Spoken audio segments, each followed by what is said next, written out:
feeling well. Okay.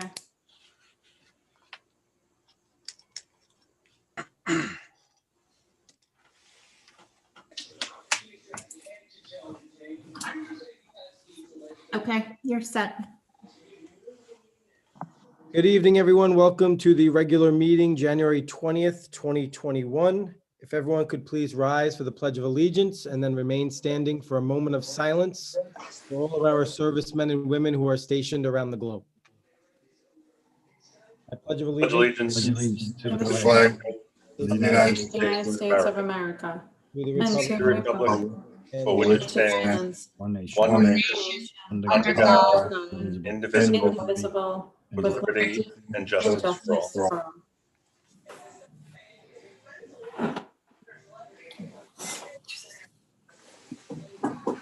Thank you.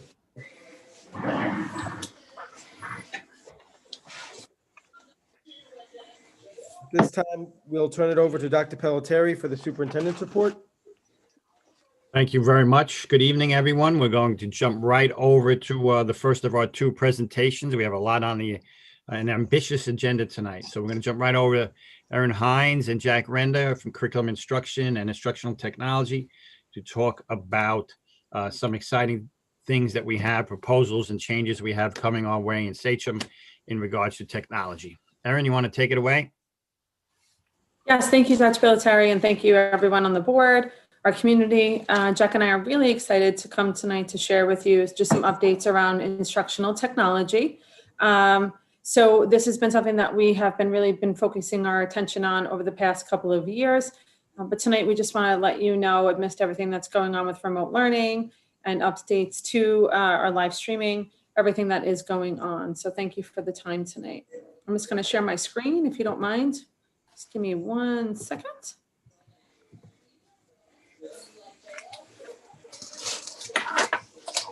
Is everyone able to see that? Yes. Okay, great. Thanks so much. So you know our names and you know today's date. We don't need to go over this title with you. So, this is just like our overall beliefs in our curriculum instruction department. And while we have so many beliefs and norms that affect all of the areas of our general education, special education, and ENL, the most important thing that we feel instructional technology always really integrates is making sure that students unpack their own learning. We are working towards equal access for all, and students are able to show in a variety of ways what they know. Okay, just a little bit of an overview and history. So for anybody that has been watching our Board of Education meetings over the past couple of years, and certainly our board members, who we are very appreciative of all of their support, since the fall of 2017, the district did refocus and revitalize on making sure that we integrated technology in our instructional learning platforms to deepen the learning experience for our students. Professional development also began at that time in a little bit more of a full force, where we had dabbled in Google and all things Google in the past. This was something that was more of like a non-negotiable for us to really dive into and utilize, as most districts were, to make sure that we were internet-based and we were able to share instructional materials, communication tools, not just for our students, but also for our community at large. On top of that, and as we've grown, we've also introduced other instructional technology platforms that began last summer. So just a few of the examples that I share is Nearpod, Screencastify, and Kami. On top of anything that we've been sharing with our staff, we also have been mindful and we work every day, and certainly on the feedback that we've had, to ensure that we're offering parent and community workshops and resources. So any of the parent workshops and resources that we have, we've made sure to record so that we can share at a later date, and or if a family member can also log on and utilize any of our pre-recorded items as well. Yearly purchases through the office of Mr. O'Keefe has helped us to increase our device usage over time. We have created a strategic plan to ensure little by little. We've talked a lot over the past few years about wireless laptop carts that we've provided, upgrades to our smart boards, and other items that Mr. Renda is going to share later on. And I think the most important thing that we really need to stress here and just remember is that while the pandemic has brought many stressors on to us, for sure, and we can't wait until it ends, positively, it really shined a light on everything that the district refocused its commitment on prior to the pandemic. No one would have foresaw this, but our focus prior to this was really going back to the integration of technology and making sure that our students had hands-on internet-based instructional tools as well as our staff. And I think that while we've worked towards little by little, just like every other district, and we are definitely full circle with the impending live streaming coming aboard. I'm very proud of the hard work that our teachers and our staff and our administrators have shown over time to make sure that our varied learners have what they need. Our technology that is current for us right now, I'm going to pass this over to Jack Renda so that he can really talk about all the splendid work that he and his team have brought on for us. Thank you, Ms. Hines.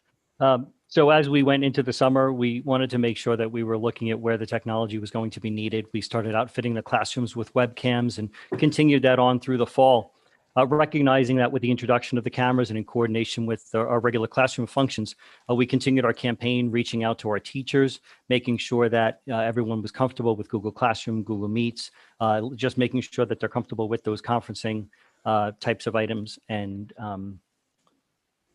the ability for them to be able to carry out the types of things that they started in the spring, now into the fall. To keep things moving, we've been collating all of our materials and developing video tutorials. I think, Ms. Hines, I think if we need to go back one slide, I think it might have jumped down to the next slide. Oh, I'm sorry. Go ahead. You have it? So our staff development team has been working to generate a playbook, hoping to collate and consolidate all of our information for teachers, video tutorials as well, which we find are extremely effective. Recognizing that teachers really want to do a great job, we're working to customize their instruction. We're looking at different things that are happening in each of the individual classrooms, trying to find ways to help them better access the resources that are available to them, and look at the different types of things that they want to use in the classroom so we can start to build capacity as we look toward the future needs. And then what we're really excited about is in recognizing the impact of having the additional wireless devices in the classrooms can be when we're doing our streaming. We're finding many teachers are already taking advantage of the laptop carts that we have dotted throughout the building. And then we're continuing to push hard to get our high schools right now, especially outfitted with our Wi-Fi through our smart schools. And we're continuing that work at a very rapid pace, which is exciting to see. So Jack, maybe if you could just explain a little bit more about smart schools, or if John or Dr. Pilotari Sure. want to, because I know this is something that we've talked about for a couple of years, but it has taken us some time, but we are finally there at that precipice, and it's exciting time for us. Sure. So the Smart Schools project encompasses a variety of different things, and many of those items are working in parallel. We have storage area networks. Our video surveillance system is being upgraded. We had some background things that were taking place with some servers. But then in addition to that, the biggest piece is the trifecta of work that takes place between the cabling, the data infrastructure, and the wireless access points. And we've really been working hard. Our vendor, CCSI, has been working. They've added some additional teams onto their cabling and infrastructure group. So they've been working very hard. And I believe at the last update, Sachem East was probably 90% completed with Wi-Fi. Sachem North has a few more weeks of wiring left, and then we'll be working on infrastructure and Wi-Fi in that building as well, and then rolling right into the middle schools. So very excited about those timelines and the ability to get those things up and running and in place to give those greater opportunities for our students and for our teachers as we're looking to move forward. Great. So the slide that we have here has a lot of great information on it. And the last time that we had, really talked about this, we said, what does this all mean, right? So now we're able to move forward with live streaming, and it sounds like we're also going to be able to really realize full capacity of internet little by little as it moves forward. So can you just kind of go back to that a little bit and just speak to it? Sure. So in addition to all the other work that we've been doing, one of the things that we really wanted to focus on as we started getting into the idea of streaming was the necessity to provide a greater internet capacity for the district. Our internal network was able to handle adding cameras and being able to stream. But once we got to the edge of our network and the ability to connect to the internet, we knew there was a bottleneck there. So with the intent of recognizing the need for 1,000 streams if we wanted to do that across our district, we knew that we were going to need to increase our internet by about 3.5-fold. And so recognizing that need as well as that of our regular internet usage, we were able to work on getting an upgrade from 2 megabits per second up to 8 gigabits per second. And so we're really excited to see that take place. Michael Emanuel, our network systems administrator, our CCSI team, and our ISP, which is Crown Castle, worked really hard to try to get all the necessary components in place, the new switches that were needed to do this, as well as upgrading the edge routers and the splicing that needed to take place from Crown Castle to get all that work done. And I'm happy to say that on Saturday, January 9th, they were able to make that cutover for us. In addition, we've been able to make sure that this is future-proofed. So the devices that are in place can handle much more capacity than this. So as we grow, we're expecting to see additional needs come in. If we are able to look at the potential for one-to-one, or as we start to see more and more of the schools become Wi-Fi enabled, we expect to see that internet usage go up even higher. And our systems are poised to be able to make those upgrades as necessary. We have regular monitoring that we take advantage of each month and each quarter to take a look at our trends to see where we stand and make sure that if we ever hit the point where we're reaching capacity, we're easily able to make changes with Crown Castle and with BOCES in order to make those changes. Okay, so it sounds like to me like we're ready to go with live streaming, and we are waiting for internet to finally be realized in all of our buildings. So that's amazing. Dr. Pilatero, did you want to step in here and just share? Because I know a lot of this was very exciting to our team. Yeah, if you don't mind, thank you so much. I have a quote here from Walt Disney. Mm. And people say you have so much going on with all the issues that are happening, and how are you able to? We want to just recognize we need to keep our eyes on the prize, so to speak. And he talked about many years ago, times and conditions change so rapidly. We must keep our aim constantly focused on the future. Mm-hmm. And that I remember walking around Walt Disney and taking a picture of that in Disney World, because we have to always look forward. And so we can't get caught up in what's happening now exactly. We have to be able to look out at where we are. So this ability to continue to add to what we've able to accomplish is wonderful. I know back in October, this board and I challenged our tech team to try and speed up Wi-Fi, speed up bandwidth to be able to bring these things to our students that many students have and other districts have had for some time now. And within 3 months to be able to say we can now start to live stream across the district, that East is almost completely done with Wi-Fi itself, and North is close to getting that as well. And then we move on to our middle schools and down from there, I think is really exceptional. And again, got to keep, no matter what is happening around us, we must continue to look toward the future. And speaking of the future, that's the next part of this presentation. Yes. And, speaking of that, Jack, Mike, and all of your team, I apologize for just using your first names, but we couldn't be more proud of you for the fast work that you've done for us. So thank you very much. Okay, so our one-to-one device strategic plan. I, again, am going to ask Jack to share this while we all know this information.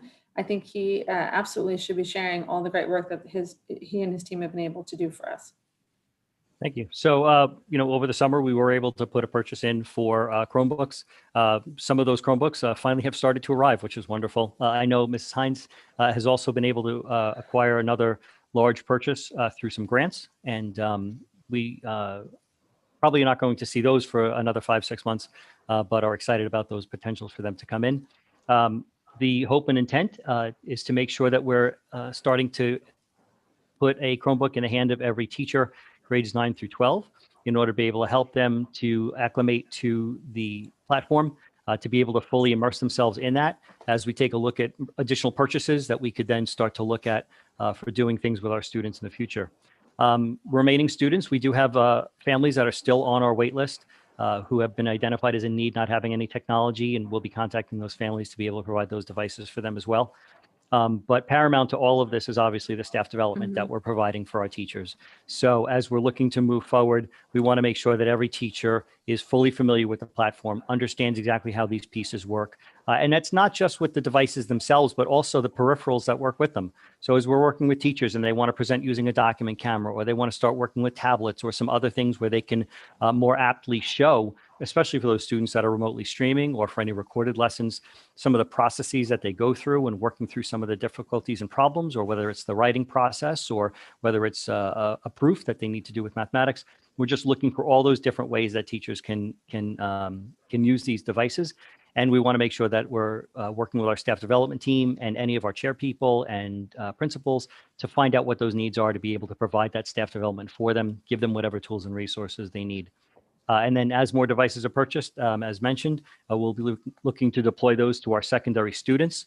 We'll then be looking to take the laptop carts that we have at the high schools and the middle schools and hopefully transition them down to the elementary schools, bring them down closer to a one-to-one within the school for those students to be able to use those devices in the buildings as we look toward the future and whatever else we'd be able to do in bringing one-to-one to the rest of our district. And as mentioned here, we'll be providing more detailed information as that potential plan comes out, as budget unfolds, and the ability for us to move forward is made realized. Great. So we are working with Mr. O'Keefe's office to realize some of those plans and to see the realistic steps that we have. I do apologize. I see that there's a little bit of a misspell there around buildings. So my apologies. We will change that before we put our presentation up on our district website. Okay. So on top of, now that we are able to realize that the bandwidth in terms of our Google Meets, and we can live stream over 1,000 live streaming episodes or sessions at a time on top of the internet service that is going on. We are really excited, and I'm going to turn it over to Dr. Pilliteri again really quick, because I know that he sent something out to the community in terms of this, and it is a very exciting time for us. Thank you, Erin. So yes, some live streaming we're going to try to start by February 1st in our secondary classrooms and in those elementary classrooms where necessary. Some people, this will be a piece of cake. They've done it before. We just had to put, unfortunately, a school out at Linwood School, had to transition to remote learning on distance learning on Tuesday. People fell right into place and really were good at it, teachers and students, and our secondary schools have done this in instances already. So some people, this will be a piece of cake, and others are doing it for the first time and will be learning it, and we'll be there to support them. So it'll be fits and starts as we first begin, and we're going to give people support and be patient and understand that this is new for us, but it is something that is exciting. Our hybrid students who often would say, "I'm off today, Mom," will now be getting up. There's no off, right? They're going to go to class on time in their virtual world and be on their schedule and be in their classroom and attend with their peers. This is really an important step for us. We're happy to be able to do it. It's important that we have devices in our homes, and Mr. Renda had mentioned for families in need, if you are in fiscal stress and fiscal need, a financial need, something that you can do is work through counselors in your buildings to report this, and we can work with you on trying to get you a Chromebook device. The devices we are planning on giving to grade 9 through 12 staff so that they are prepared for one-to-one in the fall. I hope to be able to purchase devices for all of our students. That's 4,200 students, grades 9 through 12. If we have more money, Mr. O'Keefe gives us the go-ahead. We may go ahead. We may even go down to 6th, 7th, and 8th grade. That's where we'd like to see this being done. But I don't know what the numbers are going to be. Our governor has not given us this year's money in terms of what the numbers are, let alone next year. And this will flow, this concept and conversation will flow right into Mr. O'Keefe's budget presentation, which is perfect timing because we can keep our eye on the future and have all these great plans. But we certainly need the funds and resources, which we rely on our community. And we thank our community for always supporting us for these types of things. Erin?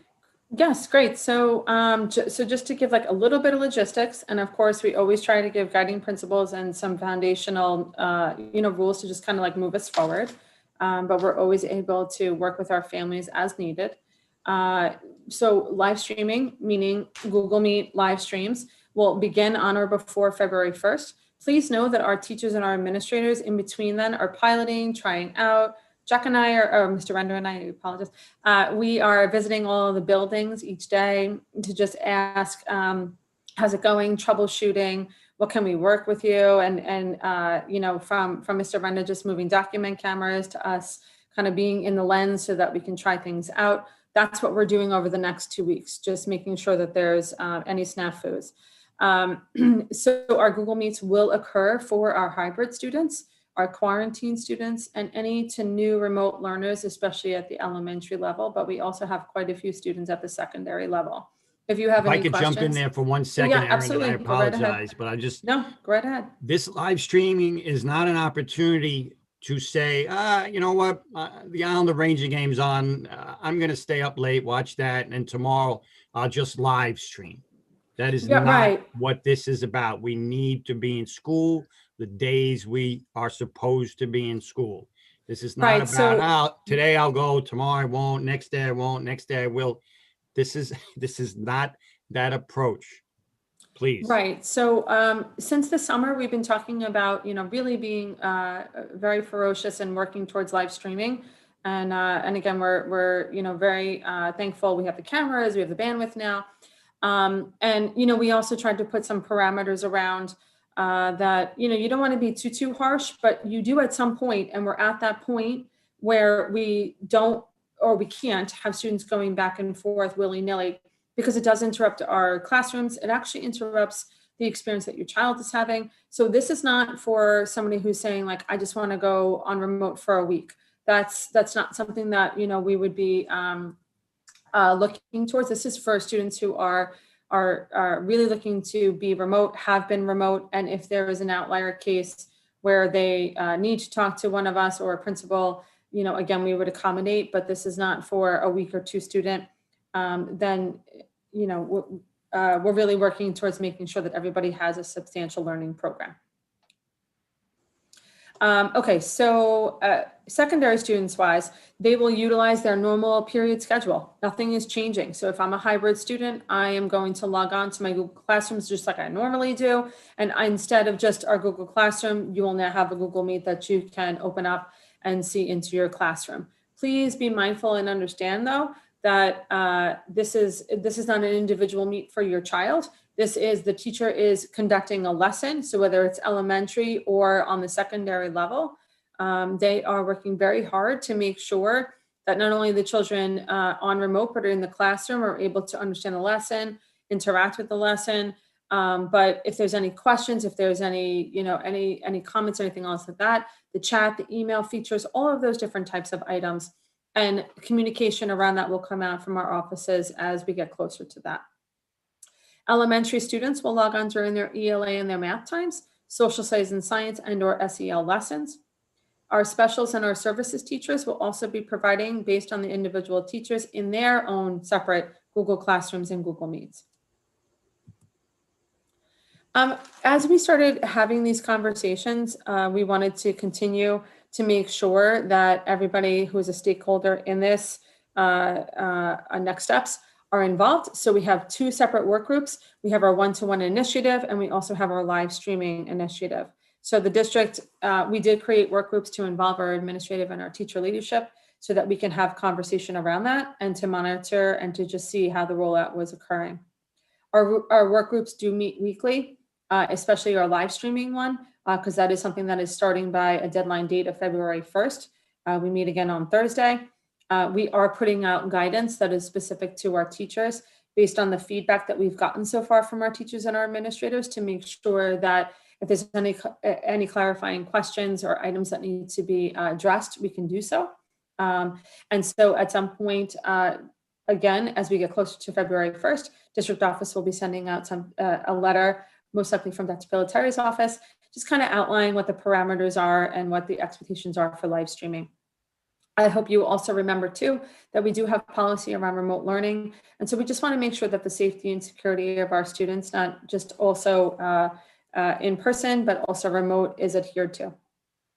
And during this time of our work groups, as they give us feedback and we monitor, again, Mr. Render and I are conducting building visits so that we can address any issues that are popping up and help our support staff. So that's pretty much it for our presentation. We just wanted to share with you, Mr. Renda shared with you a chock full of little items here from our technology. I have to say though, this is a lot of information to share with our community and the board and our staff, but we couldn't be more proud. I mean, we see amazing things each time we go into a classroom, each time we're walking through the halls. There is so much great work going on. And, I don't want that to ever be something that we don't remember. Through so much turmoil, through so much stress and anxiety, great things are happening. It's not perfect. We'll continue to work hard, and we will continue to answer those questions and help troubleshoot with any families who need. So if there's any questions or comments, or Mr. Brenda, if you'd like to do any summary items yourself.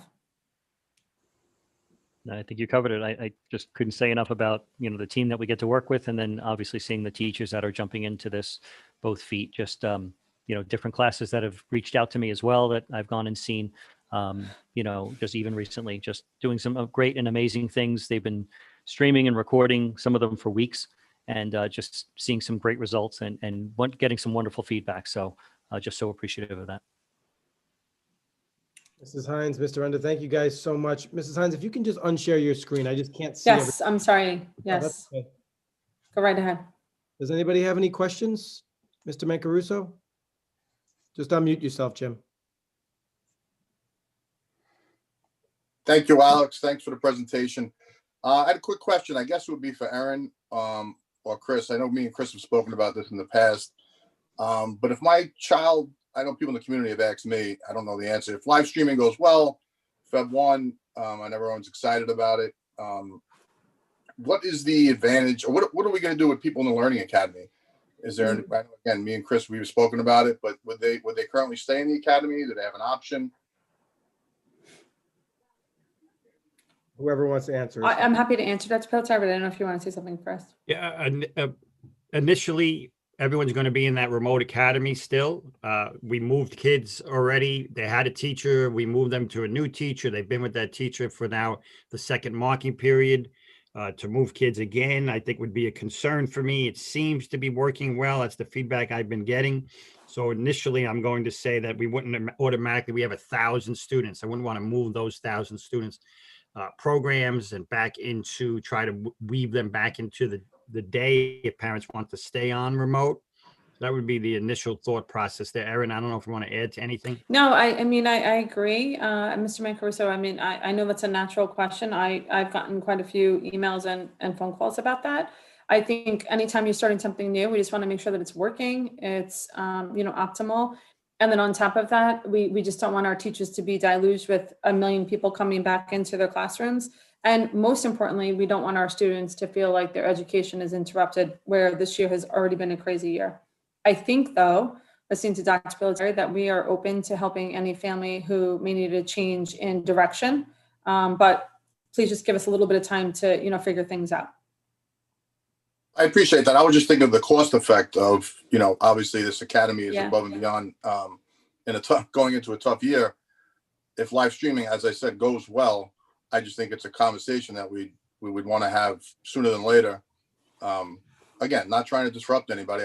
My thought would be that the kids would go back to their original instructors, not being a third. Again, I don't know. I know it's easier for us shuffling things around. It's a lot more behind the scenes that I don't know about. But again, just from a cost perspective, I would think that it's something that we should have a conversation about sooner than later. And one follow-up, if we have a second, I guess, Dr. Pilitary, this is for you. And I know a lot of different districts are doing different things. But I know we get this question a lot. If live streaming does go well, and we've been waiting for it and we're excited about it, what do we say to those seniors, juniors? Is there an opportunity to have a discussion about bringing people back classes on a full-time basis?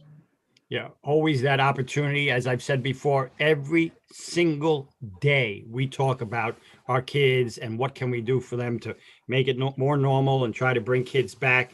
So I just wish we would see a dip in cases in terms of positive cases in our buildings where we'd feel comfortable to start bringing kids back and closer to their peers and their colleagues and teachers and staff, but we just are not seeing that right now. But we are prepared to have those conversations and move forward with that without a doubt. The only thing I'll say about cost effectiveness in terms of the remote academy, we'd have to remove we'd have to not remove necessarily, but talk with families and have a lot of families leave, because whether there's 40 students in a class or 20 students in a class, even if half leave, we still have to provide that service and still have to pay those teachers. And so we would, maybe some on the edges, we might be able to reduce a class here or there, but not the entire thing unless we pretty much take everyone out of the academy. And I don't know, I'd love to be able to say we're at a point where we don't need it at all, but I don't know if we'll get to that point this year. Always a conversation on Mr. Mancuso. Yeah, I Thank you, mean, guys. if I can just, Ms. Mancuso, if you don't mind too, you know, I think since the beginning of the summer, right, we've always talked about live streaming and all the things that we were hoping for, and it's amazing that it's finally here. But at the end of the day, I think the biggest issue that we have is just the size of our buildings and our classrooms, right? So we, and Ms. Trombetta can speak to this as well. That's really what we're hoping for and we're waiting for. Now that all of these things can come together, absolutely, as Dr. Pilateri said, we have conversation every day, especially around our seniors and our sixth graders, and you know, how can we get folks back? And we work towards that. So we're hoping live streaming will help that. And you know, we certainly appreciate that you are also reminding us that that is a major conversation of our community. Thank you, guys. Meredith? So obviously we know how it's going to work for and why it's needed for our secondary schools, but you said in there the elementary schools. Can you explain why we included them, since all of our students are back in elementary every day? And is it just if it's needed, they would go to it? And how would their day look since they don't have a schedule the way secondary kids do? Erin, go. I'll let you take that one, Erin. Thank you. Right. So Ms. Volpe, if you remember, our elementary students were, you know, we were able to realize and bring them back should a parent choose. We did separate and have remote classrooms very similar to Rosa. But we are at the point, just like Rosa, where we do not have any more room in those classrooms. But we do need to support those families who still want to go remote. So they are remaining on the, why am I forgetting the word Google right now? Classroom. Thank you. They're remaining on the roster and the Google Classroom of the teacher that they are in. So we have not, even though we have the technology in our classrooms, now that the bandwidth is in place, though teachers will be able to live stream from their classrooms. So very similar to our regular elementary remote classrooms, they will do their ELI, their math, science and social studies, or SEL periods, and then any other items that are whole group instruction in the classroom.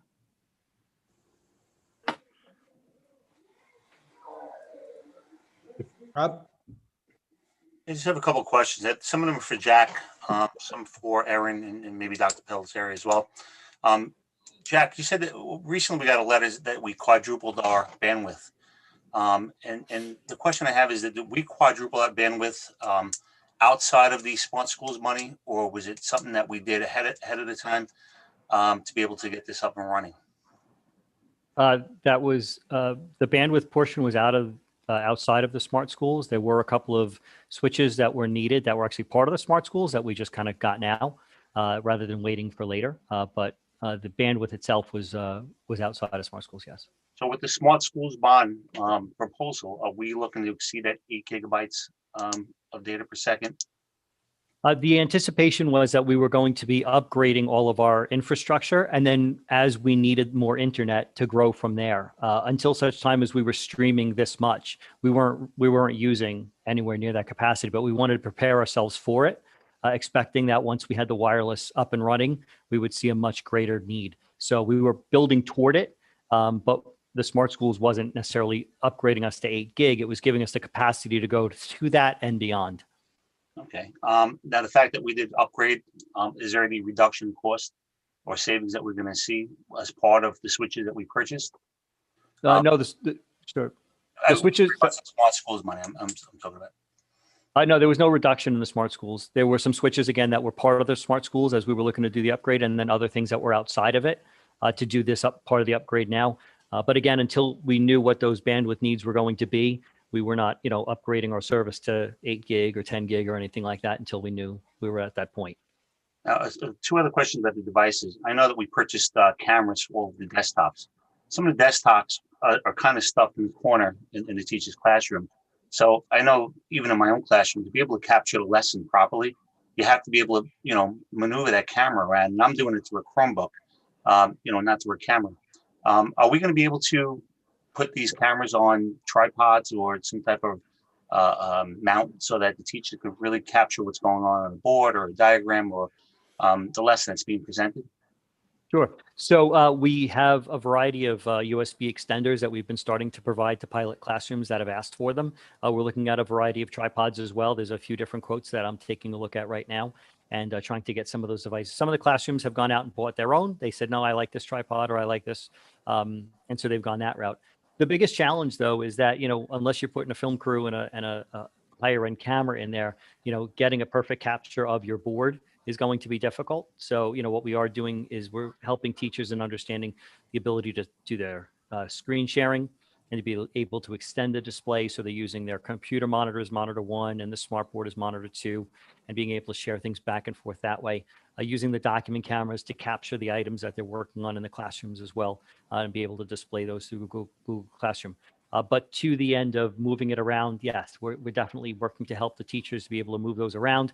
And as I had mentioned, especially those locations that have access to a laptop cart, or in the high school where we're going to soon have that wireless potential, taking that laptop out of the cart and just bringing it into the classroom, being able to use that as a secondary device, similar to what you're doing with the Chromebook, is exactly what we're expecting. Some teachers are using the one camera at their desk and they're shining it at them as they're teaching in the front of the room. They're sharing the screen so the student sees the full display.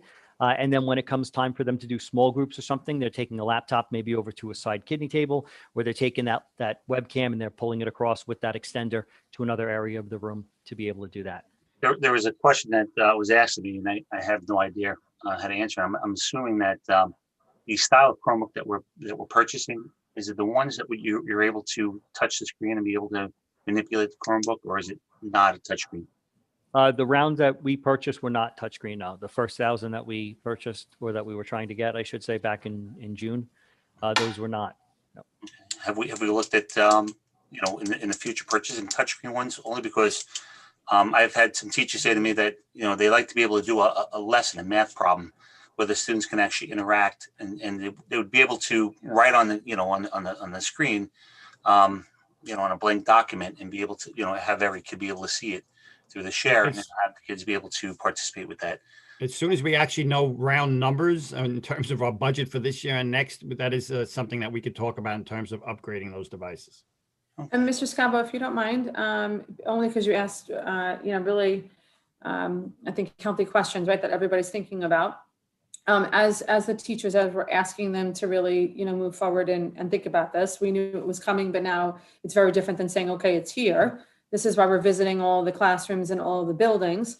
And Jack and I are troubleshooting with all of the teachers. And it sounds a little crazy, right? Like, we have a lot of buildings, we have a lot of classrooms, but we've already been to 3 elementary schools, and we are scheduled to go to every school over the next 2 weeks prior to February 1st.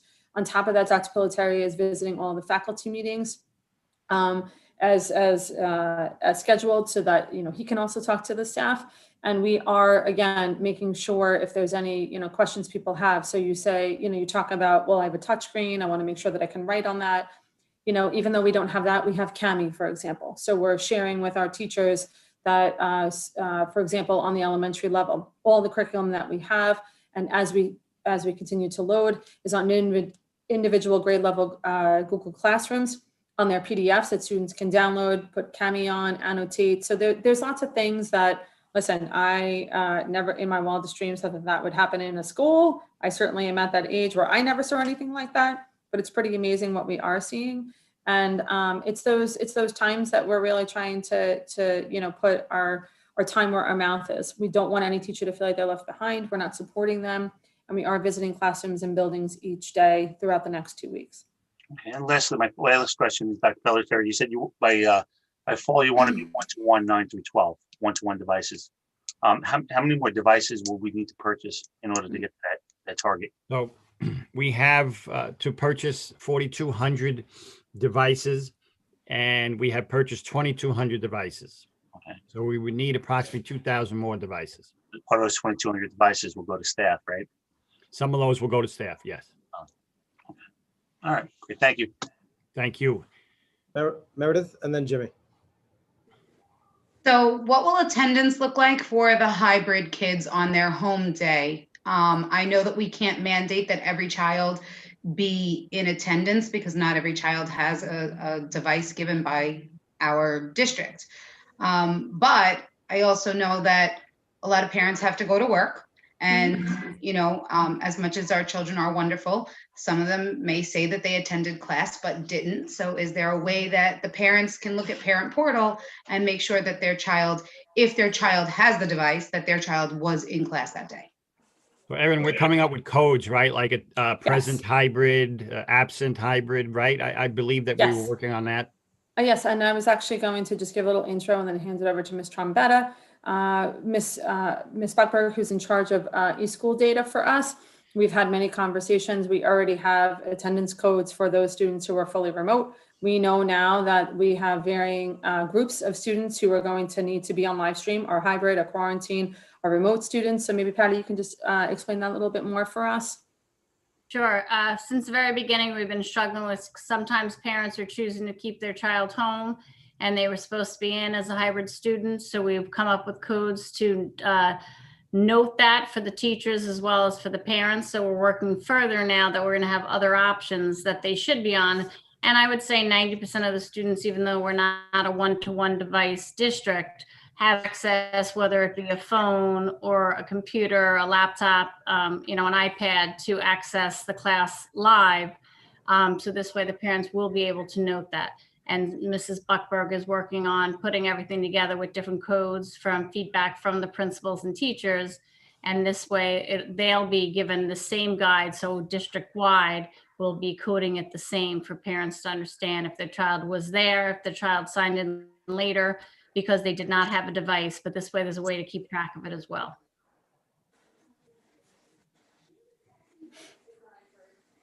Jimmy?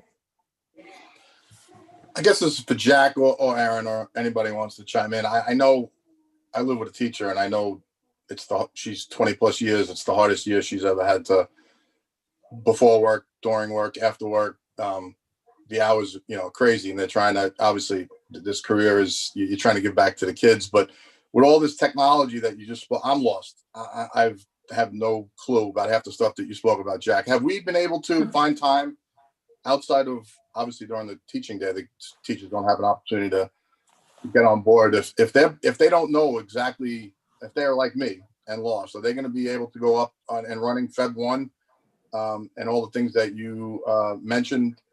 Has there been any kind of training? Has the SCTA reached out? Have you worked with them? And just out of curiosity, like I said, I know these, I don't know where the time would fit in, but has it been offered to them? Jack, if you don't mind, I'll just give a little intro and then maybe you can do all the details. Sure. Because Mr. Mancuso, that's absolutely right. This is a really crazy year. All of us have not seen anything like it. Since last spring, we, and I think everybody in the teaching community will remember, we were not prepared as most districts to just sort of like full force go remote. We did, thankfully, because of the initiative that we had around Google Classroom, we were prepared to at least begin that. And we had that up and running all K-12, which we're very proud of. But the live streaming piece, all the instructional platforms were something that we needed to really give training for our teachers on. So last year it was not we did not full force do live streaming. We gave all last spring, and in the summertime, we also allowed our teachers working with the SCTA at that request, which we certainly understood, and we appreciated their request, that they asked that the hours that we typically give towards professional development in the school year be given to them in the summertime so that they can undergo all of the trainings that we had. And so that was around Google Classroom, Google Meet, things like Nearpod, Kami, Screencastify.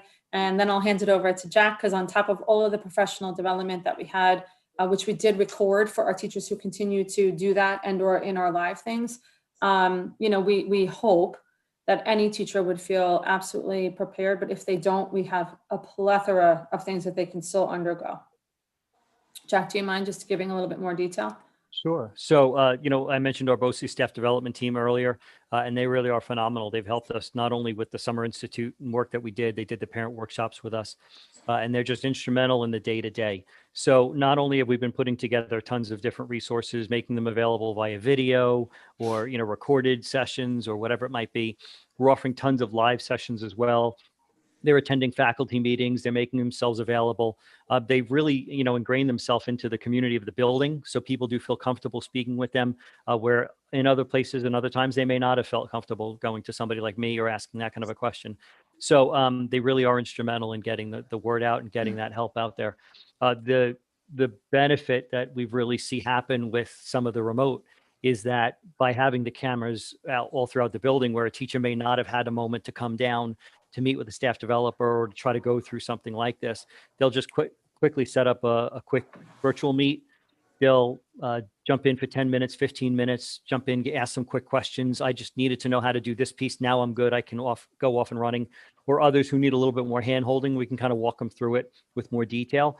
And we're finding that our staff developers have actually found themselves to be much more effective in meeting many more people throughout the day in doing things this way. So, from that standpoint, we're very excited to see that people are taking advantage of it, but we do continue to push. It's kind of like a sales job. You're getting out there and just selling yourself and trying to say, hey, we're here to help you. What do you need? What can we do for you? How can we assist you? Because I put myself in their shoes, right, Jack? Like if I'm a secondary teacher, I've had that opportunity to do some distance learning already, what have you. If I'm an elementary teacher, I've gone through that training, but I haven't quite done it yet. So even our principals at the elementary level, we've had conversation, Dr. Pilteri, what else can we be doing for our teachers? So we're always trying to work around that. Thank you. And again, I didn't mean to not, when I mentioned the teachers, I know how much everybody wants to go back to normal. I know the amount of time you guys put in, the cabinet, the building administration. Me as a parent, I never appreciated teachers and what you guys do more than I do this year. I'm completely lost when someone asks me what to do when I'm home. So I didn't mean that just for the I know you guys are all working really hard to try to get this thing up and running. And I know I just didn't want our teachers to be hitting the ground and not have any clue. So thank you. Absolutely. Thank you. Anyone else? Matthew? Go ahead, Matthew. All right, so I hope my audio is working. Is it working? Men's are men's. Not working. All right. Well, I'm glad Jimmy just said what he said, because as a teacher, believe me, what we're asking our teachers to do is extremely hard, and learning all these new technologies. So, I'm super happy about the administration and getting. It's not working, is it? Oh. So do you want to put it in the chat, Matthew? I appreciate you all. That's all. I think he Matthew's said he saying that appreciates the us. teachers really, and I agree, the teachers have done an incredible job this year. The Yes. administrators, everyone really pulling in the same direction. It's been quite an undertaking, and this is not going to be easy. That's why I said we're going to need some patience at the outset. People are going to struggle. Some will find it easier, but I wanted to ask really quick, Cameron and Mackenzie. Mackenzie, you first, but how do you guys feel now that you're going to be getting up, for 7:30 a.m. class as opposed to sleeping in a little bit? What do you think, Mackenzie? Yeah, I mean, I do enjoy my sleep, but I also value a great education over sleep. So I think this will be beneficial for a lot of students, because usually on hybrid days, I just get work posted to Google Classroom. I mean, some teachers will post recorded lessons, but usually it's just me submitting work, and I'm not really learning any material. It's more so just practice. So I think as long as we equip teachers and prepare them, because this is also another difficult transition for them, and they did a great job during the remote week. But as long as they have the necessary support, I think this will be great. Mackenzie, where are you going to school and what are you going to do? Do you know yet? I'm going to Gettysburg College, and I'm looking for biology.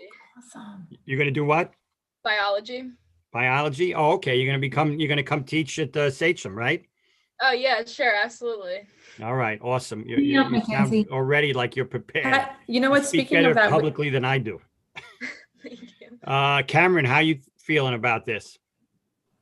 I mean, definitely a lot of change. We just got everything set with the hybrid learning, and now it's a little bit of a curveball. But I'm a little skeptical about how it's going to work at the high school level. But with only my thing is that it's really just falls on the kids at this point now, which they're just going to have to learn that, because the teacher can't force anyone to be there from home. So the only thing is, if the kids are going to show up, they show up and they learn. If they don't, then that's on them.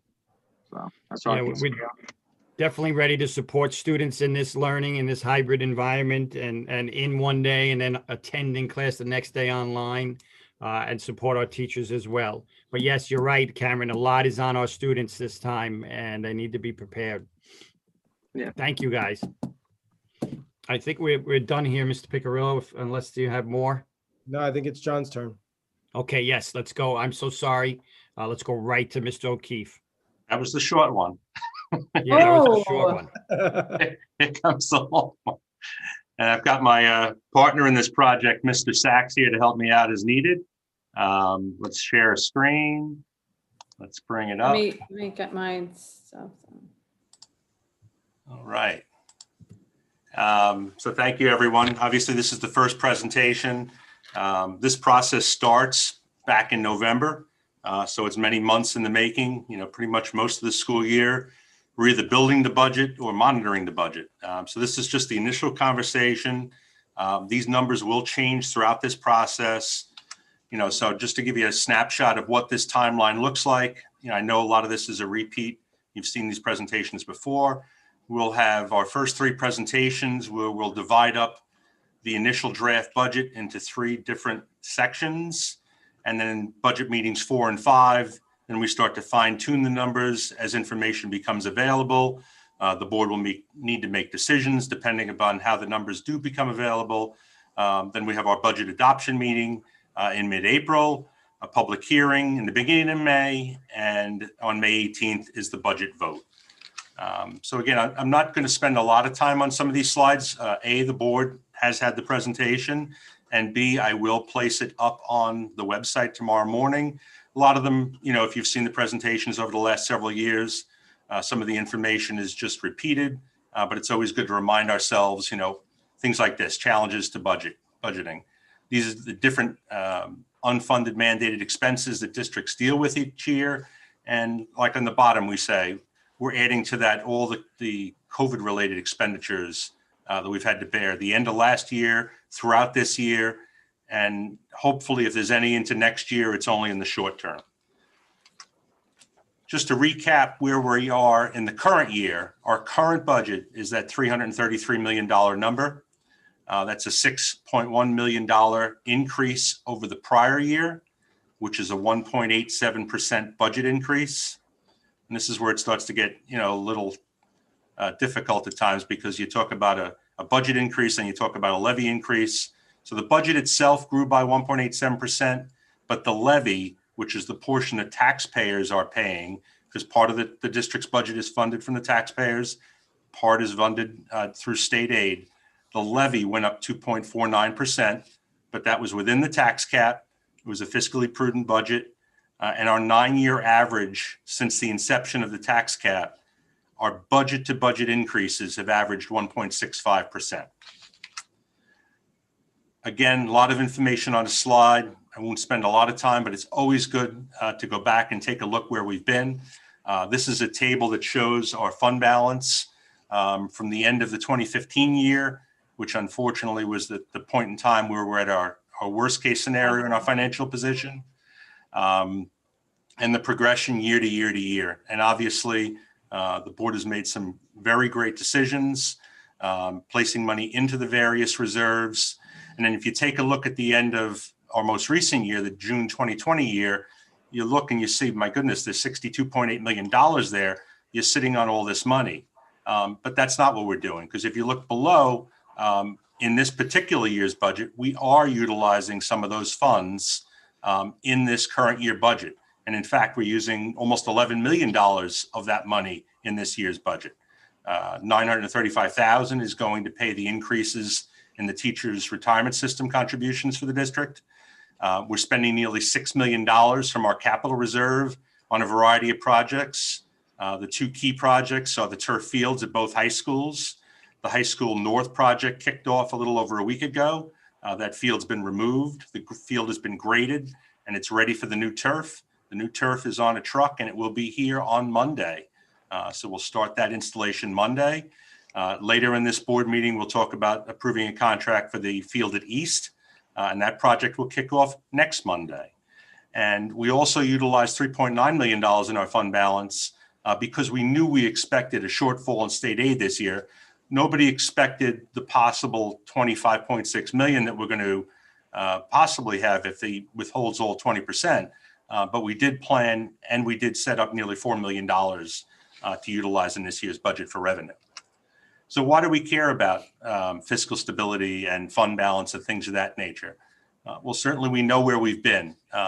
So the table at the bottom I've shown over the years, and great news earlier this morning, Dr. Pelletieri and I received word from the State Controller's Office that for the second year in a row, we received a score of 0. And normally you wouldn't want to see a 0 as a score, but in the case of this particular test, that's a perfect score.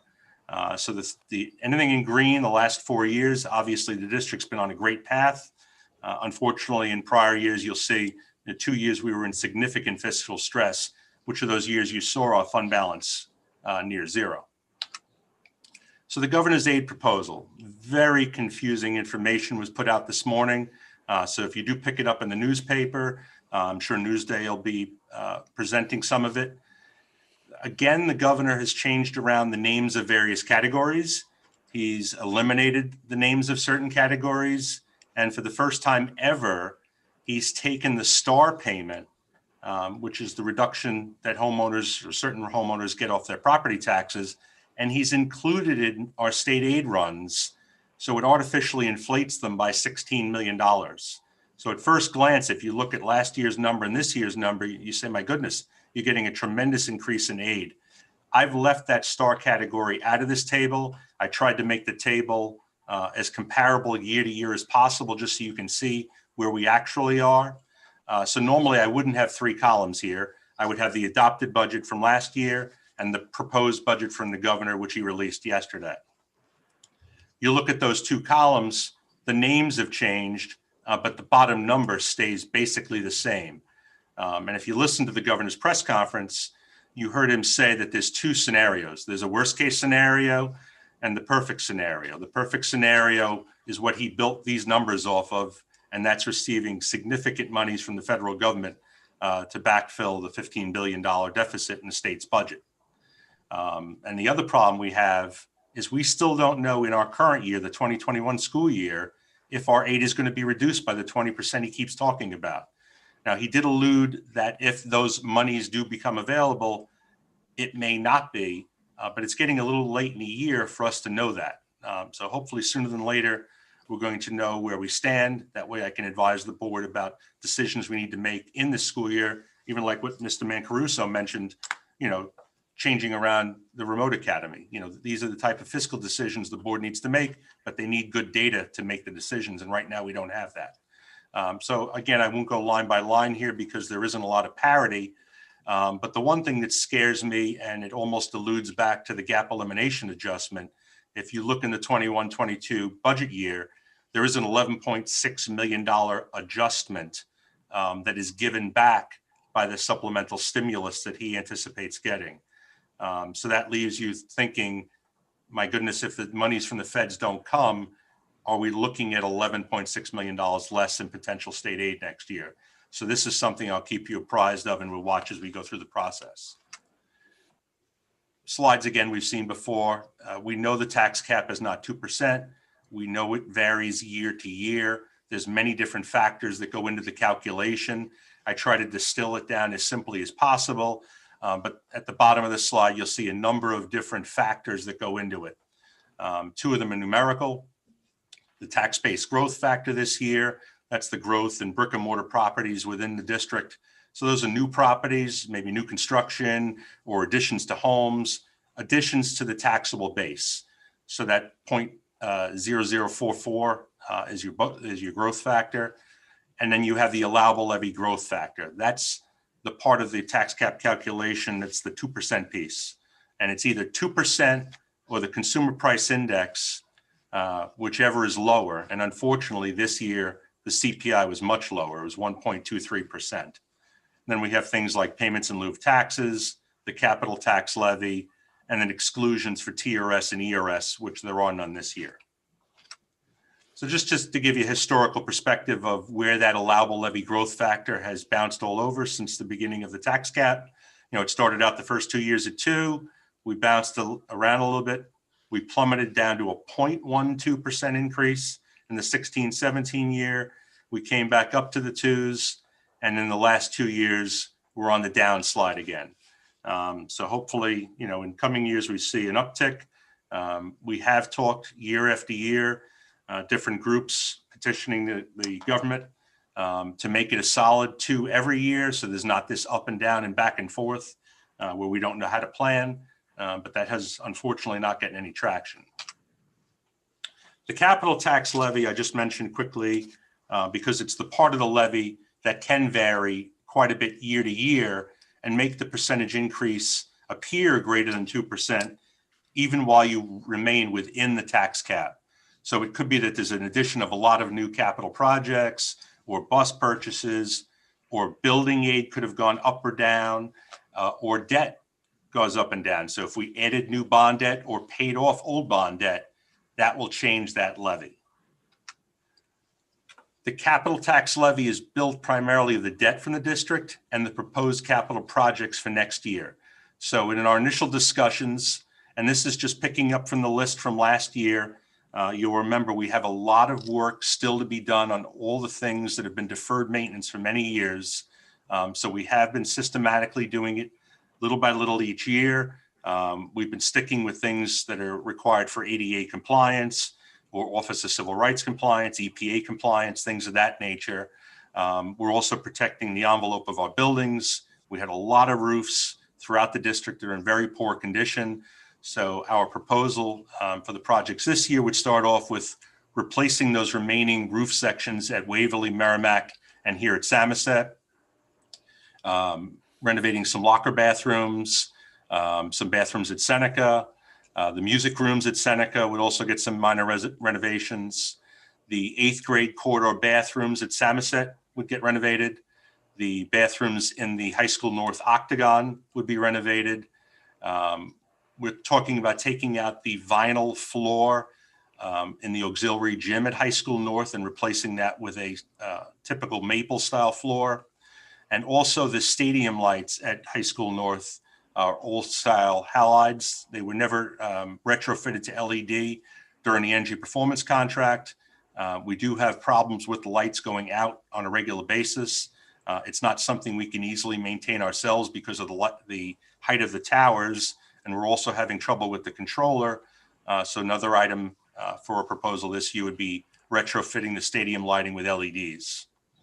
Again, for the 5th year in a row, we'd be replacing 6 school buses. So we're almost through the entire fleet. Next school year, if it's agreeable with the board, would be the 6th year of that plan. And that would replace all of our large buses. And in next year's budget, we would be able to replace the minis as well. So that would be proposed capital expenditures of $8.8 million. Now, the bottom of the slide calculates the change in the capital tax levy, which is going to carry over to the next page. So I know I'm going quickly, and it's a lot of numbers and a lot of math. But again, we're always available for questions.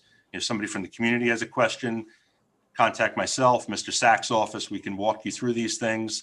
And the slides, again, will be up on the website for your consumption at a later time. So the changes in capital expenditures next year are an increase of about 1.4 million. Our debt service is decreasing by about $96,000.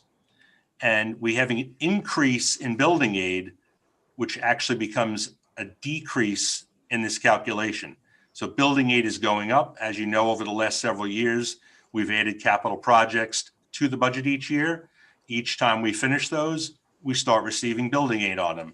So building aid is now starting to flow in to pay for those projects from the past. So the total change in the capital tax levy is just shy of $800,000. On the next slide, I can show you how that math comes together with our initial tax levy calculation. So again, distilling this down as simply as possible into basic math, because it is actually a series of 14 or 15 different calculations. You start off with the existing tax levy, it's $195.6 million.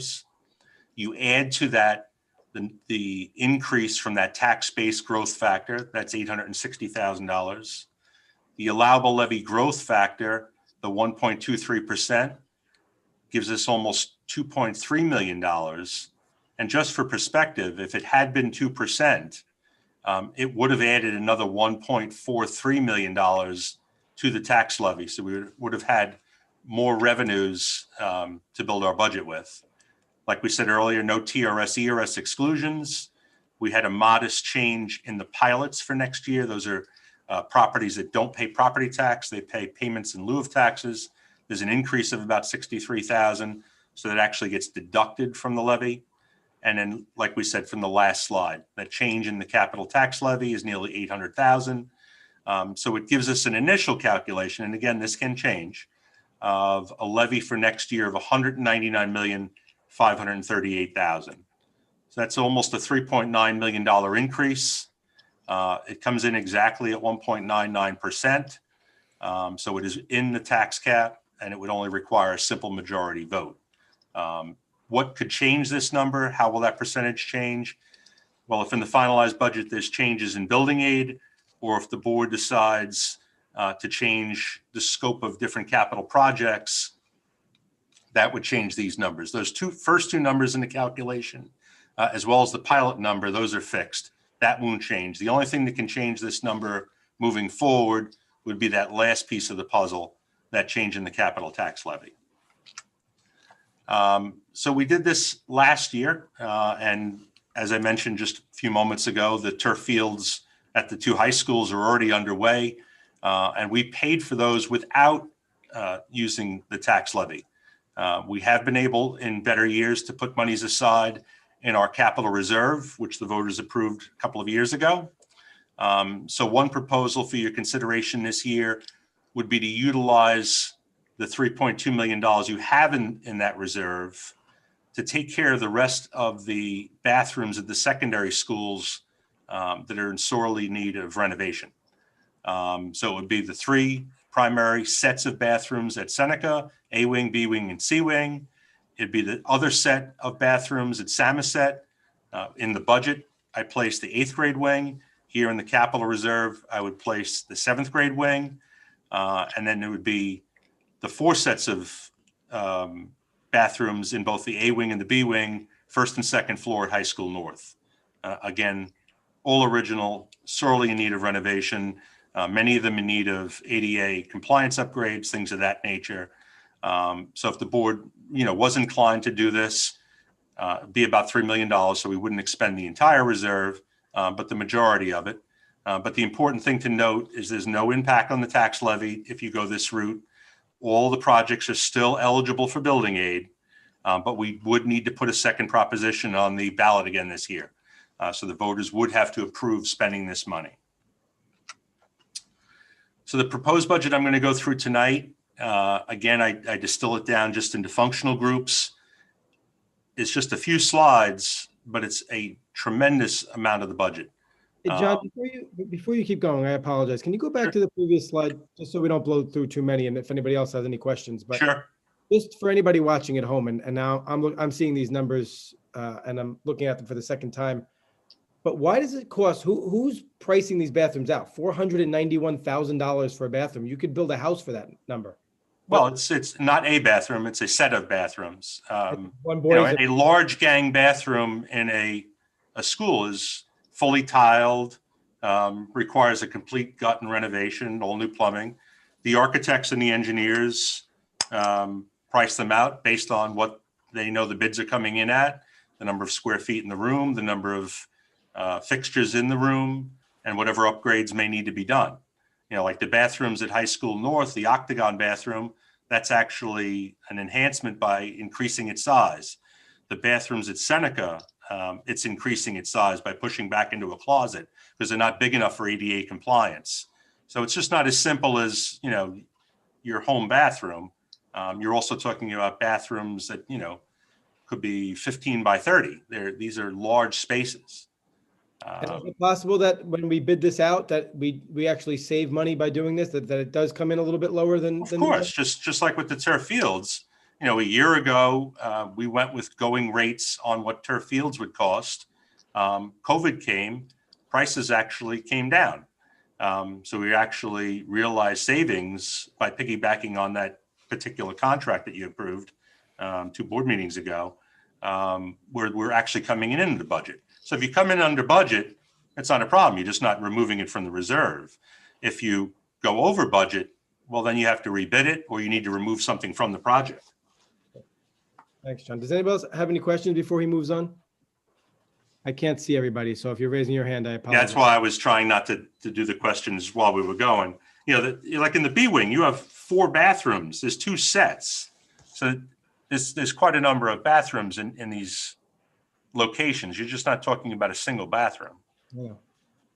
Just seems like a large number, that's all, but that's okay. It's not yours. It's just the way that. Well, yeah, I mean, any municipal work that's bid out, you have to understand is done at prevailing wage. Yeah. Prevailing wage is not the price you or I would pay if we called in 3 contractors and got prices on our home bathroom. New York State sets the hourly rates that we have to pay contractors, and we also have to bid out all the various trades separately. So it does add cost, but it is the way it's written in the law. I appreciate it, John. Sorry, I didn't mean to speak. No problem. Yep. So again, we're going to go through about 45% of the budget tonight in just a couple of slides. You were going to say 45 slides, John. It's only about 25 slides. And in these slides, we're going to be looking at increases of about 3.6% budget to budget, or about $5.3 million. But again, we're still working with a tax levy increase of 1.99, and we'll continue to hone these numbers, because you have to understand not all the numbers are known yet. Numbers are still coming in.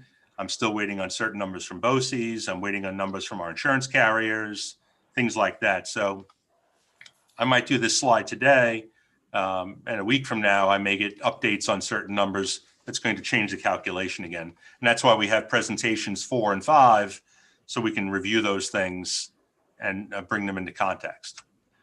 So we're going to do all the non-instructional areas tonight. And those numbers are the functional numbers for each of the accounts. So you got the 1,000s, the 5,000s, the 9,000s, the 9,700s, and then the 9,900s. And so without further ado, we'll jump into the first slide, which starts off with the Board of Education, your particular budget line, and it runs through our communication line. Nothing really changing in these categories. I know you look to the bottom and you say, my goodness, it's going up $142,000 or 3%. Why such a year-to-year change? When the current budget was built, the 2021 budget, there were certain salary agreements for bargaining units that had not been settled. So those monies were not necessarily recognized in these particular lines. So in the 21-22 budget, when you compare the two numbers, while it might look large, you're actually looking at primarily the year-to-year salary increases for 2 years, because those monies were budgeted elsewhere within the budget last year. But most of the categories are staying relatively flat, no additions, no changes in staff, things of that nature. Next is our facilities line: grounds, maintenance, security, our data processing for non-instructional technology, our district-wide insurance, and our BOCES administration. And again, a sizable increase, $768,000. But the majority of that increase can be borne in just 3 lines. Again, some salary numbers. I think it was about $100,000 in the facilities line, $130,000 in the custodial line. But the big bulk is just a contingency number. And I'm holding another $500,000 of contingency in the custodial supply line for COVID. Now, if we get to April and we start to finalize the budget and adopt the budget, and we realize that things like that won't be needed, those monies can be moved out of these lines, eliminated from the budget altogether, or reallocated for other purposes. This is just the starting point for the conversation. But on this particular slide, we are looking at over $24 million worth of expenditures. But again, no real changes. No changes really in the equipment purchases, the supply purchases, nothing to that effect. The district-wide insurance number, that's not finalized yet, but it's probably going to be close. And the BOCES administration number, that also needs to be finalized. It's coming in at almost $2 million now. Those are the fees we pay to belong to East and Suffolk BOCES. BOCES do not levy taxes. They do not get state aid. Their entire budget to run their administration and their buildings comes from the districts that belong to the BOCES. So the $1.9 million is Sachem's fee to belong to East and Suffolk BOCES. So that's not something that we have control over, something that we can change, trim, etc. Transportation, actually looking at a little bit of a decrease. Again, no real changes, but if you recall during the last budget cycle, we needed to go out with an RFP on our large buses, and we were building our budget without finalizing those contracts and those numbers. So now that we've lived through the new contract for the year, we can see we can scale back some of those projections in the contract transportation, and that's what shows you the realization of changes here. No change in drivers, no change in the number of buses, not changing the routes, things of that nature, just recalculating the numbers now that we know what the actual costs are going to be. This is the big ticket items. This is benefits throughout the district for all the employees and staff.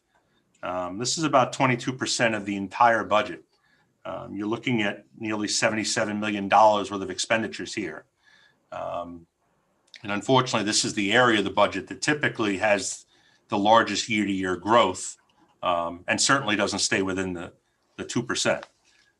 So you have the different categories starting at the top with the employee retirement system, the teacher retirement system, social security benefits, workers' comp, life insurance, unemployment, disability.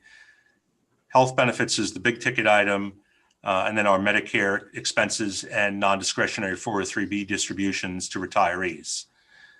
So again, no major changes. The ERS number, that is a firm number right now. That's the top one, the $5.2 million. We already have next year's projected invoice, so that number is pretty much set in stone. The TRS number, the 13.7 million, may back off slightly. TRS gives us a range early in the budget cycle. We always start the budget at the higher end of the range, but the range this year is only of a 0.5% swing, so it's not going to change it by much. Social Security is just 6.2% of all salaries. So as we go through the budget cycle, retirements are realized, things of that nature, that number will vary. So if you go to the last presentation we do several months from now, you'll see that number change. Workers' comp, you see a little bit of an uptick last year, 1920, which is why I'm bumping the 2.8 million we have in the current year budget to 3 million. Unfortunately, we do have a number of workers' comp cases outstanding. We have settled some of them, but we are self-funded, so we are paying all those medical claims directly. Life insurance is basically flat. Unemployment, a little bit of an uptick. During the COVID shutdown, obviously, there was an uptick in unemployment due to some of the sub-staff, part-time staff that were released. So we're just holding a little extra contingency for next year. Disability benefits, again, it's a self-funded program. So just based on year-to-year growth, we bumped that number up a little bit. Health insurance, as of right now, based on the current staffing, we're projecting a little over 5% increase. So it'd be about a $40.5 million bill for next year. And in that $40 million also includes the Medicare Part B reimbursements for our retirees. And the final category is Medicare. And as I said, those non-discretionary payments for retirees. So again, a large section of the budget, about a 4% increase right now.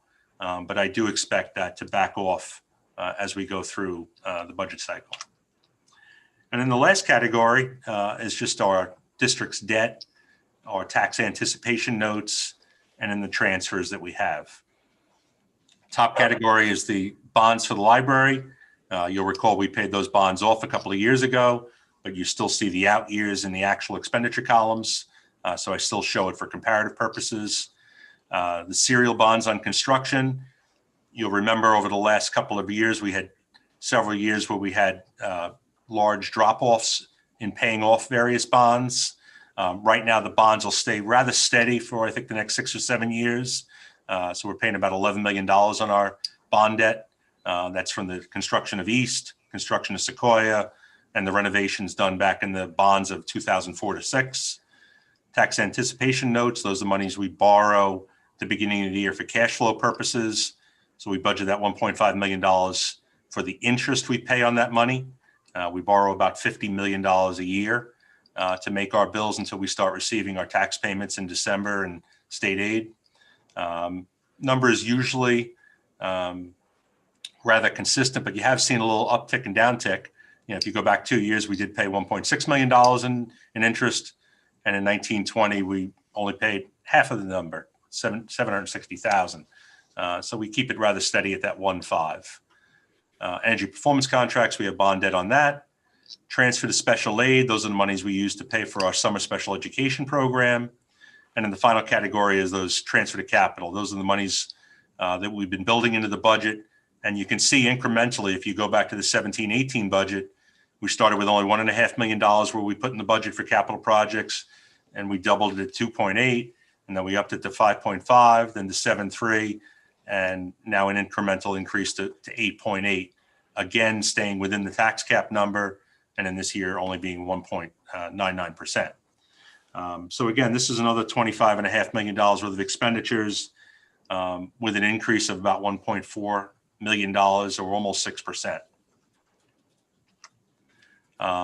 So to reiterate, again, just preliminary numbers, they are going to change. We'll see state aid projections bounce around. We'll hopefully get our final numbers. Hopefully they'll be real numbers on or about April 1st, but we'll keep you apprised as we go through the process. Next presentation is February 20th. That's where we'll go through athletics, special education, our grant-funded programs and co-curriculars. The following month is curriculum and instruction. And then we also have those additional meetings planned for March 24th and April 7th. And finally, the vote on May 18th. So what I'll do is I'll unshare my screen so that I can see everybody, and anyone with questions, it'll be a little bit easier to see who's got what. Anyone have a question for me? Rob? Sean, thank you so much for the presentation. Once again, I know I saw it and I glanced through, but when you explain it, things tend to make a lot more sense. We're looking at a 1.87% budget increase. You know, in state aid, the proposed state aid from 1.87 is the current year. I'm sorry, that's the year we're in right now. 1.23%.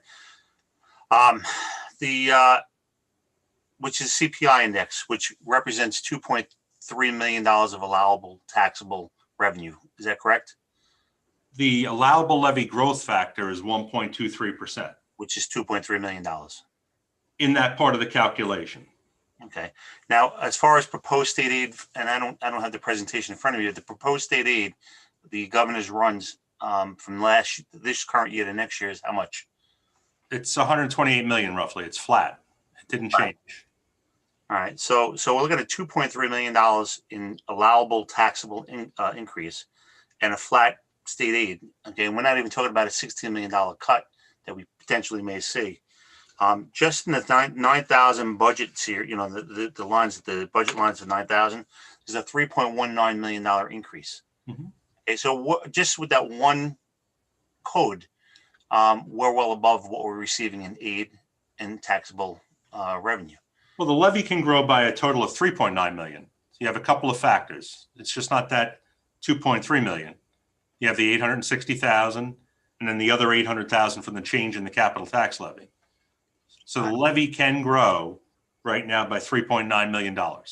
Okay, but we're far beyond it. We're at 3.1 million just in the one budget line. Yep, we typically are in the first presentation.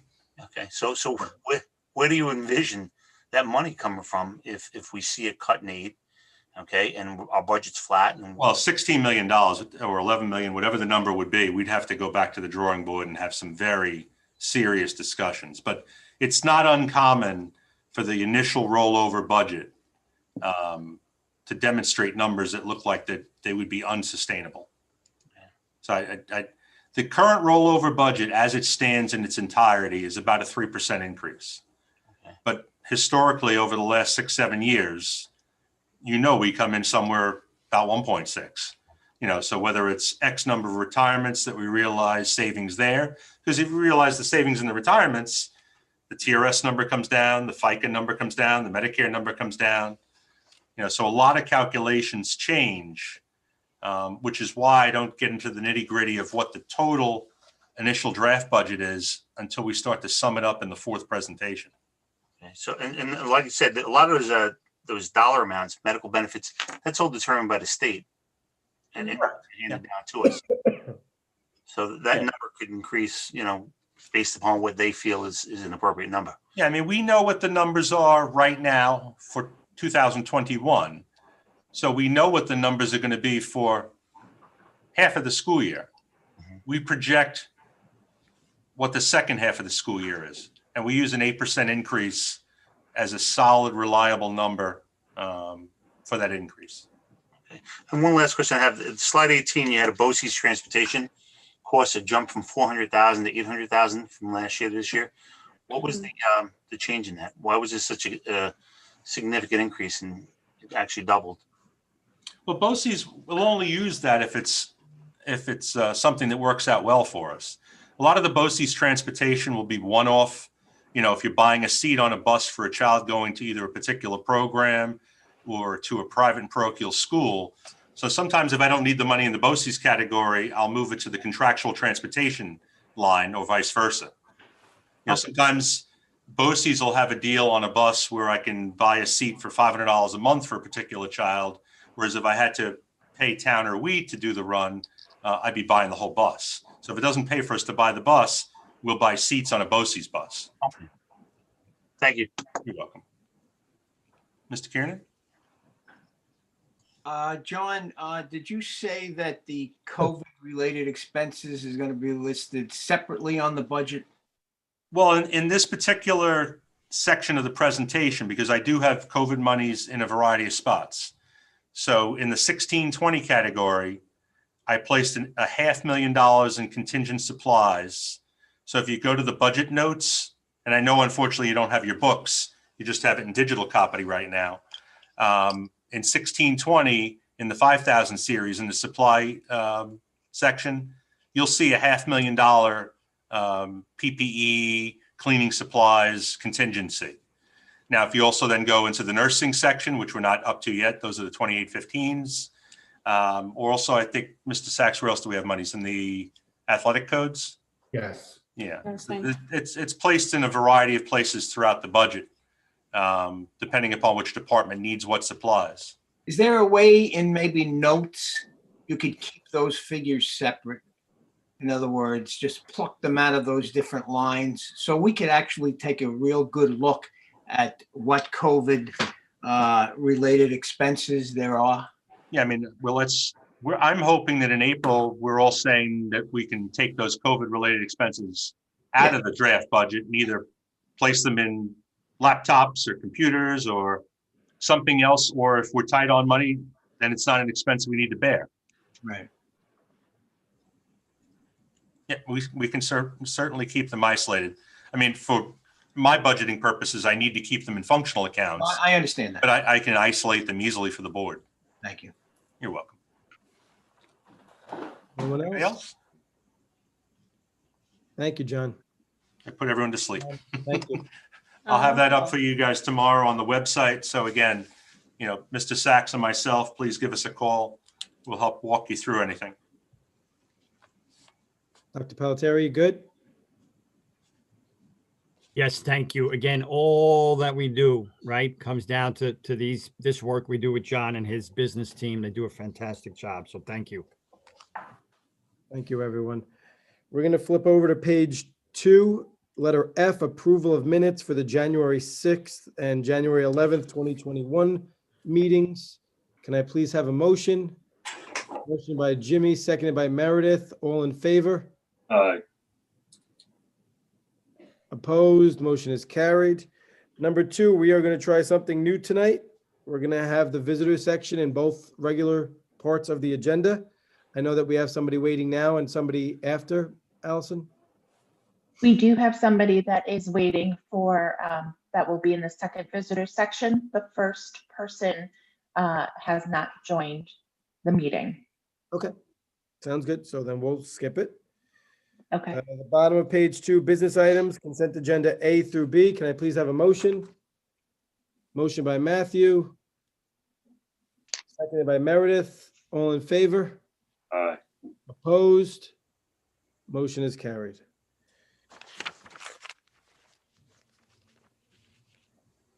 On the bottom of page 3, excuse me, personnel, consent agenda A through N. Can I please have a motion? Motion by Bill, seconded by Jimmy. Any questions? All in favor? Aye. Opposed? Motion is carried.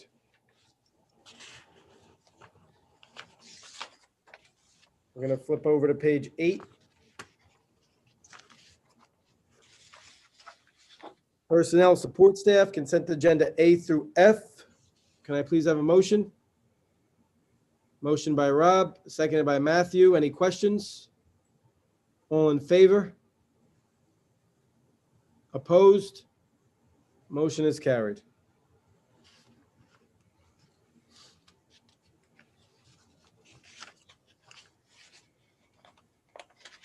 You're on page 10 in the middle, contracts, consent agenda A through D. Can I please have a motion?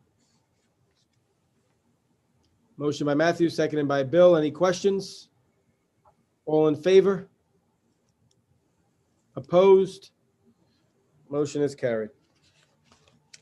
Mr. Piccirillo, if I just point out, one of the contracts you just approved, excuse me, was the contract for the turf at High School East. As I mentioned earlier, the project at High School North is already underway. They removed the old turf. They've already leveled and graded the field, and the new turf will be delivered on Monday. What we'll do now is we'll move the equipment and assets from north to east, begin that project on Monday. The turf will be removed next week. And on the following Monday, February 1st, the turf will be delivered to east. Now, I need to make sure nobody turns their pajamas inside out, on those days where they consider snow. Ms. Hines, I know you're part of that group. I am. I'm partial to snow. We need snow to hold off for about 2 to 3 weeks, everybody, so that I can have the fields done by the second or third week of February, and we'll be ready for March 1st. So just to keep everyone in the loop, obviously the timing worked out well to have it done. I know it does have some slight impacts on cross country and track, things like that. I know that Ms. Trombetta's worked with our athletic director and the section to rearrange those things. But this is very fortunate. The board was able to piggyback onto these contracts, do these 2 fields now, which is when we anticipated doing them right from the start when we planned them last year. We just didn't realize at the time that the seasons were going to be moved. So we just assumed that there'd be nobody using them. Obviously, track is outdoors and not indoors. So a little bit of a wrinkle, but it'll set us up in a good spot at High School East, where in the spring, at the end of the school year, we can do the work on replacing the track and building the retaining wall on the visitor side of the property. Thank you, John. You're welcome. Any questions, Rob? I know that with the Northfield, we piggybacked on the Town of Babylon bid. Did we do the same thing with East? Same thing. Yep. So we saved a significant amount of money as to what we anticipated we were going to spend. Correct. And both of those are projects being paid for out of the capital reserve. So those monies, if they're not spent, they'll stay in the reserve. Or, again, it was a big pool of projects. These projects came in under budget. If some reason, say the project for the retaining wall runs higher than we thought, we have monies available where we wouldn't have to then reject and not necessarily do the project and bid it out in a later year. We might have the monies available to take care of that at the same time. Anyone else? Top of page 12, we're on the Committee on Special Education, consent agenda A through B. Can I please have a motion? Motion by Matthew, seconded by Rob. Any questions? All in favor? Aye. Aye. Opposed? Motion is carried. Number 8 is monthly reports, board committee. Has anybody met? Is there any updates? Jim? At our last Health and Safety Committee meeting, we asked the SCTA if they would do a survey of how many teachers in our district would be taking the COVID vaccine. I thought it would be an interesting survey. They were kind enough to do it. I think Patty has the results. Maybe she could share them with the board. Sure. We asked them to put it out, and Mr. Weston put it out rather quickly. And within 2 days of having it out with the initial response, we only had at that point, because again, it was only 2 days in, about 550 staff members responded, and 67.7% of the teachers were in favor of getting the vaccine. 16.2 were not choosing to get the vaccine, and 16 were undecided. And out of that, 84.4 of those were teachers in the classroom. So those were good responses, and we were very happy to hear that everyone was basically wanting to go in that direction. So. Thank you, Patty and Jim. Anyone else? Alex, just to, for purposes of just informing the board, the Budget Advisory Committee is planning on meeting on, they put out an email on January 28th, which will be next Thursday, for a meeting to continue the discussions about technology and, moving towards a one-to-one district device. Thank you, Rob. Anyone else? Okay. In closing, we're going to do our second public comment. This is the part of the agenda for non-agenda related topics. I know that we have somebody waiting. Yes, and the other individual did join back in, so I will have him come through.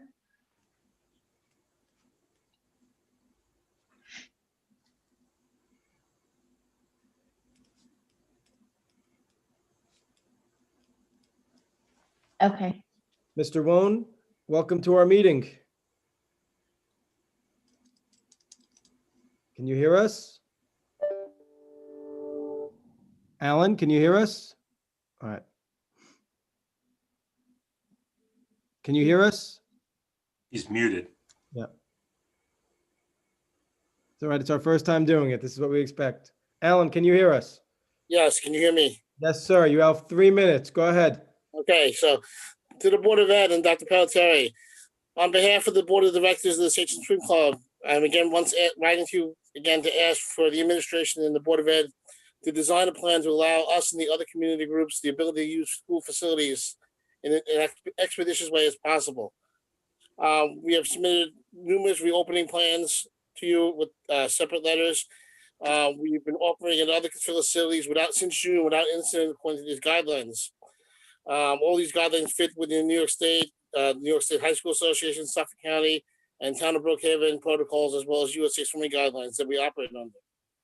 At this time, we've been using other facilities in the area at an enormous cost to us, only made possible by vast amounts of fundraising. However, this is not sustainable long term. Us and all the other community groups would like to return to our homes in the Sachem buildings. Please note that other school districts in Suffolk County had already approved the use, in the case of us, it's swimming pools to their USA Swimming clubs that rent for them. Hop Hog has allowed their club team in since August of 2020. Half Hollow Hills has allowed their club team in since September of 2020. Farmingdale, September 2020. Sayville, October 2020. And Connecticut, October 2020. This has put Sachem residents in inequitable treatment versus other neighboring districts. This is unfair to the taxpayers and the children of the district, and to the other all the Sachem youth programs who are paying to use the facilities, not only through our taxes, but in the rental fees that we pay the school district. Not only do we help out the athletic programs at the school, but we provide an after-school activity for the students all year long, and so they are ready to compete when they are competing for the high schools. So we ask for your time and consideration, and please reconsider the outside Sachem groups use the school facilities again. Thank you. Thank you, Mr. Ronan. Thank you for waiting for us. No problem.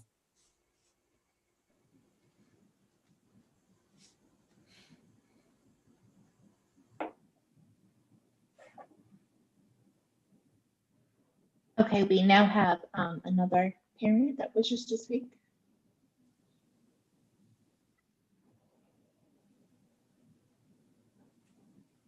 Mrs. Garcia, can you hear us? You're on mute. Welcome to our meeting. Thank you for waiting. You'll have 3 minutes to speak about whatever you'd like. Sure, thank you. Sorry, my voice is hoarse. No problem. We can hear you. Okay. I would like to speak today on responsibility. The responsibility to not lie about someone.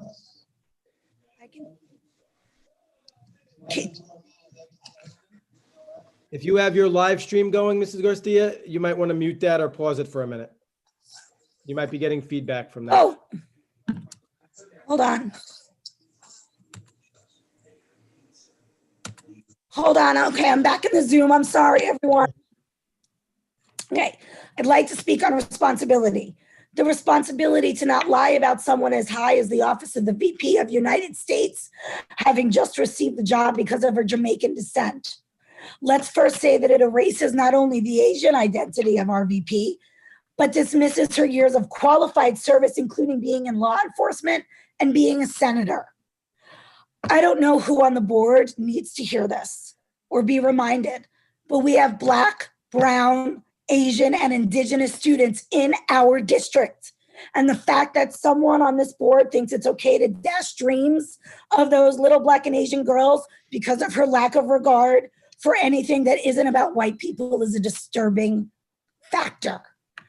As a community, I implore you to write the board, call our superintendent, and demand that we accept that systemic racism exists and is real. And we as a community in Sachem, thank God for the diversity task force, need to be a part of the solution. With the exception of Ms. Wadawa and Mr. Kiernan, all I hear from this board is how to get back full-time, how to get back sports. My daughter is in Merrimack full-time, guys and ladies and gentlemen. I understand how important this is. So while I understand their discussion, there has never been a single acknowledgement from this board that the COVID virus impacts the Black and brown community at higher rates. And last I checked, once again, we have Black, brown students in our district. So in summary, to our board members and the community, words matter. And using someone's race and heritage as a way to discredit a life of accomplishments is veiled or actually unveiled racism. And we as a district, as a board, as a community, we need to do better and we need to be better. And I want to thank you all for your time tonight. I really appreciate it. Have a great night. Thank you for waiting, Mrs. Garcia. Have a good night.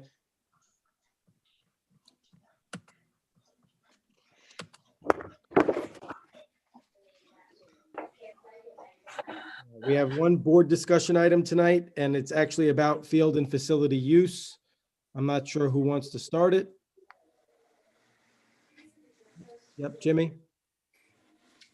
I could start by saying I couldn't agree with the gentleman more. I know I was absent for a brief period of personal time, and if I missed this discussion or the vote, I apologize. Had this been discussed, and what was the reasoning, and why aren't we allowing our facilities to be used? I know we've discussed it in the past. Is it, Mr. Clayton, is it a legal issue? Is it a potential? Like, why are other districts getting different advice, and why are we not allowing the use of our facilities? I'm lost.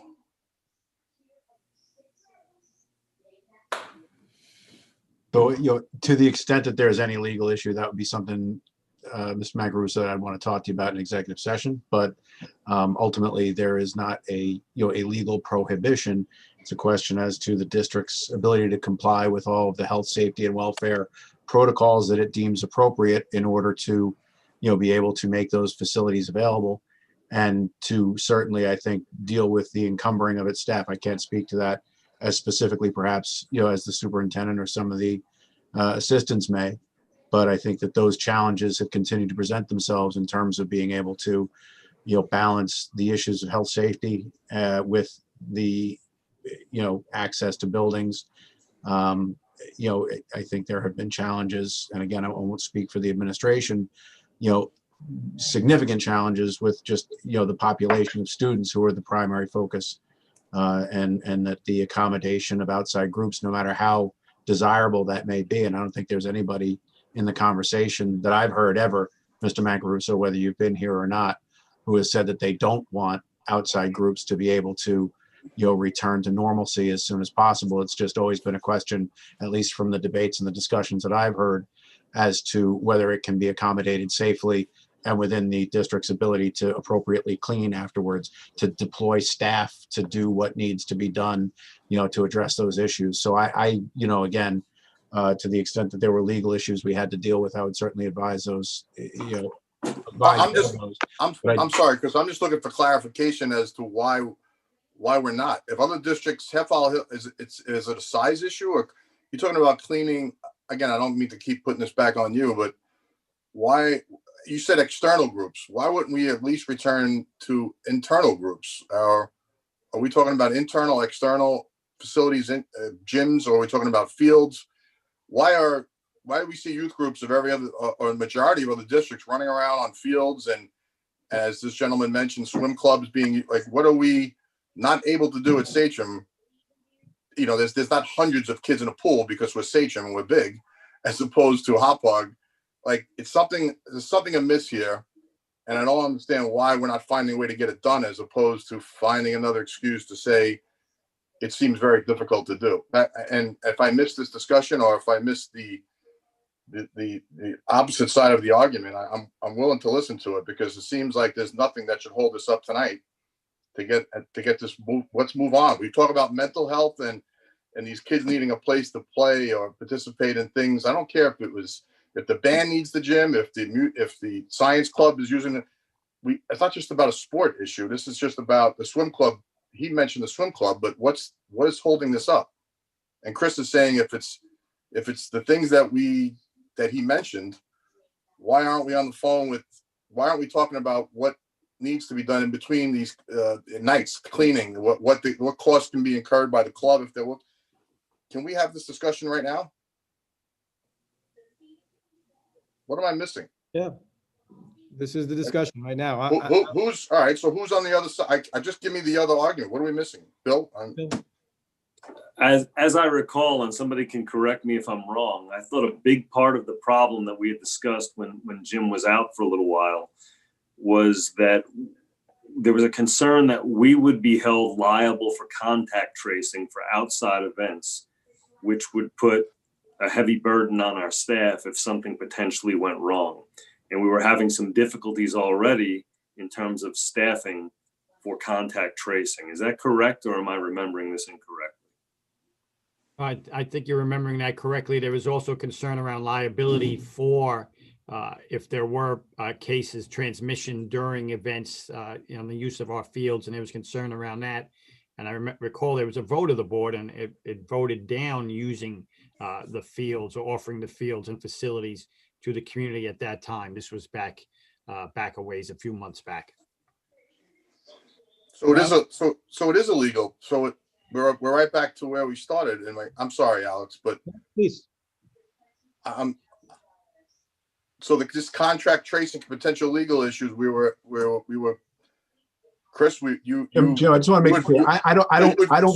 You advised us that we're reading towards you for that advice. So other districts are getting different advice. I don't make that decision for you. Can I make that perfectly clear? I represent a number of districts, some of whom have had the capacity to open their fields to outside groups, some who have chosen not to. It has been, a district by district board decision. I can certainly, discuss with you and advise as to what legal issues surround it and how we can best protect ourselves to ensure, a balance along the lines of what you've said. But ultimately, it's a decision of the board and the administration as to which direction you go in. That's not something that I dictate to you.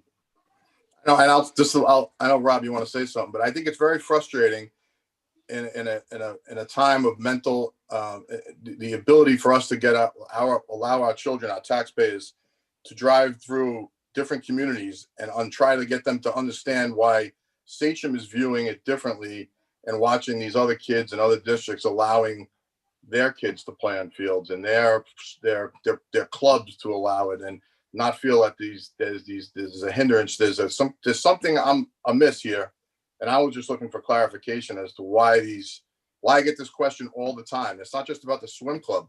It's like, what do you guys see differently? The risks of allowing these children.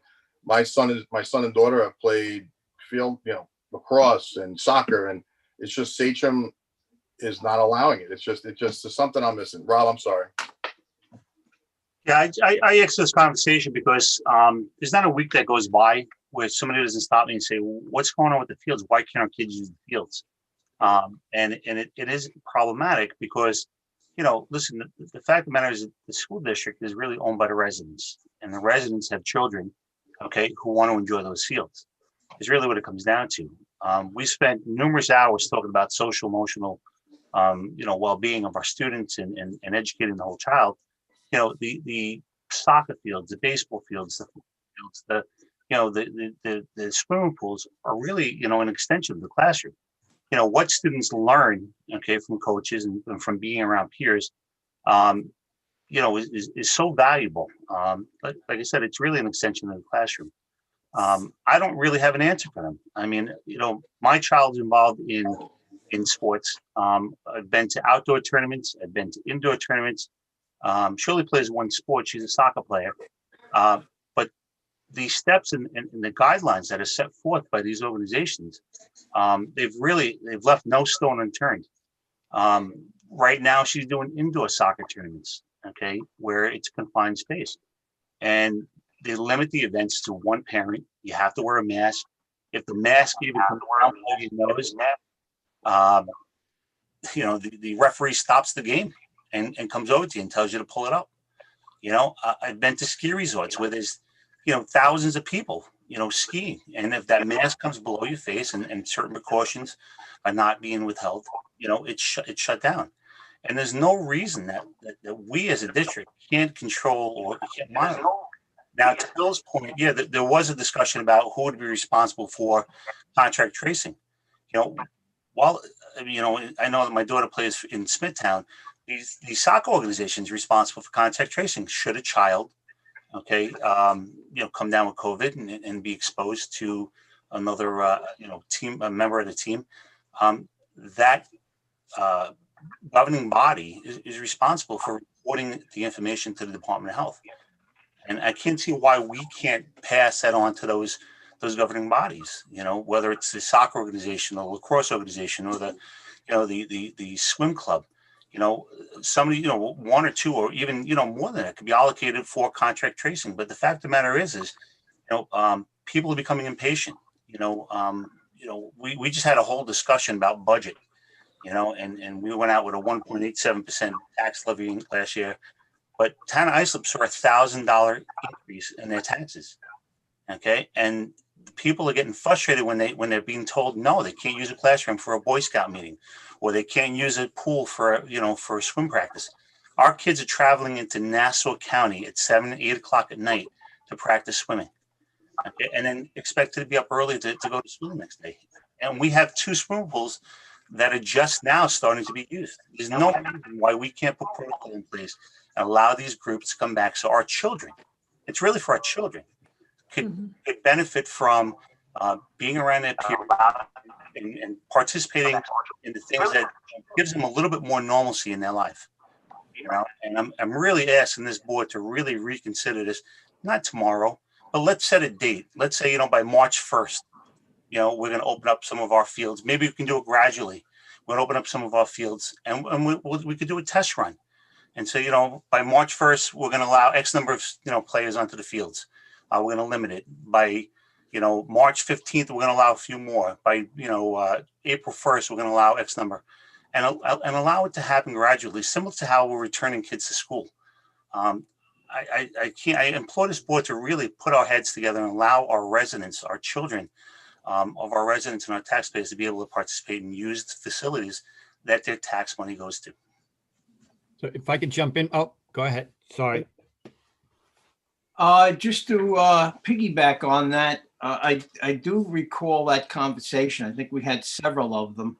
And Chris, not to put you on the spot, but I know you were a key player in those discussions, Chris Clayton. And if I recall, that one of the things that was a concern was, and now Rob just brought up the fact that some of these groups could police themselves.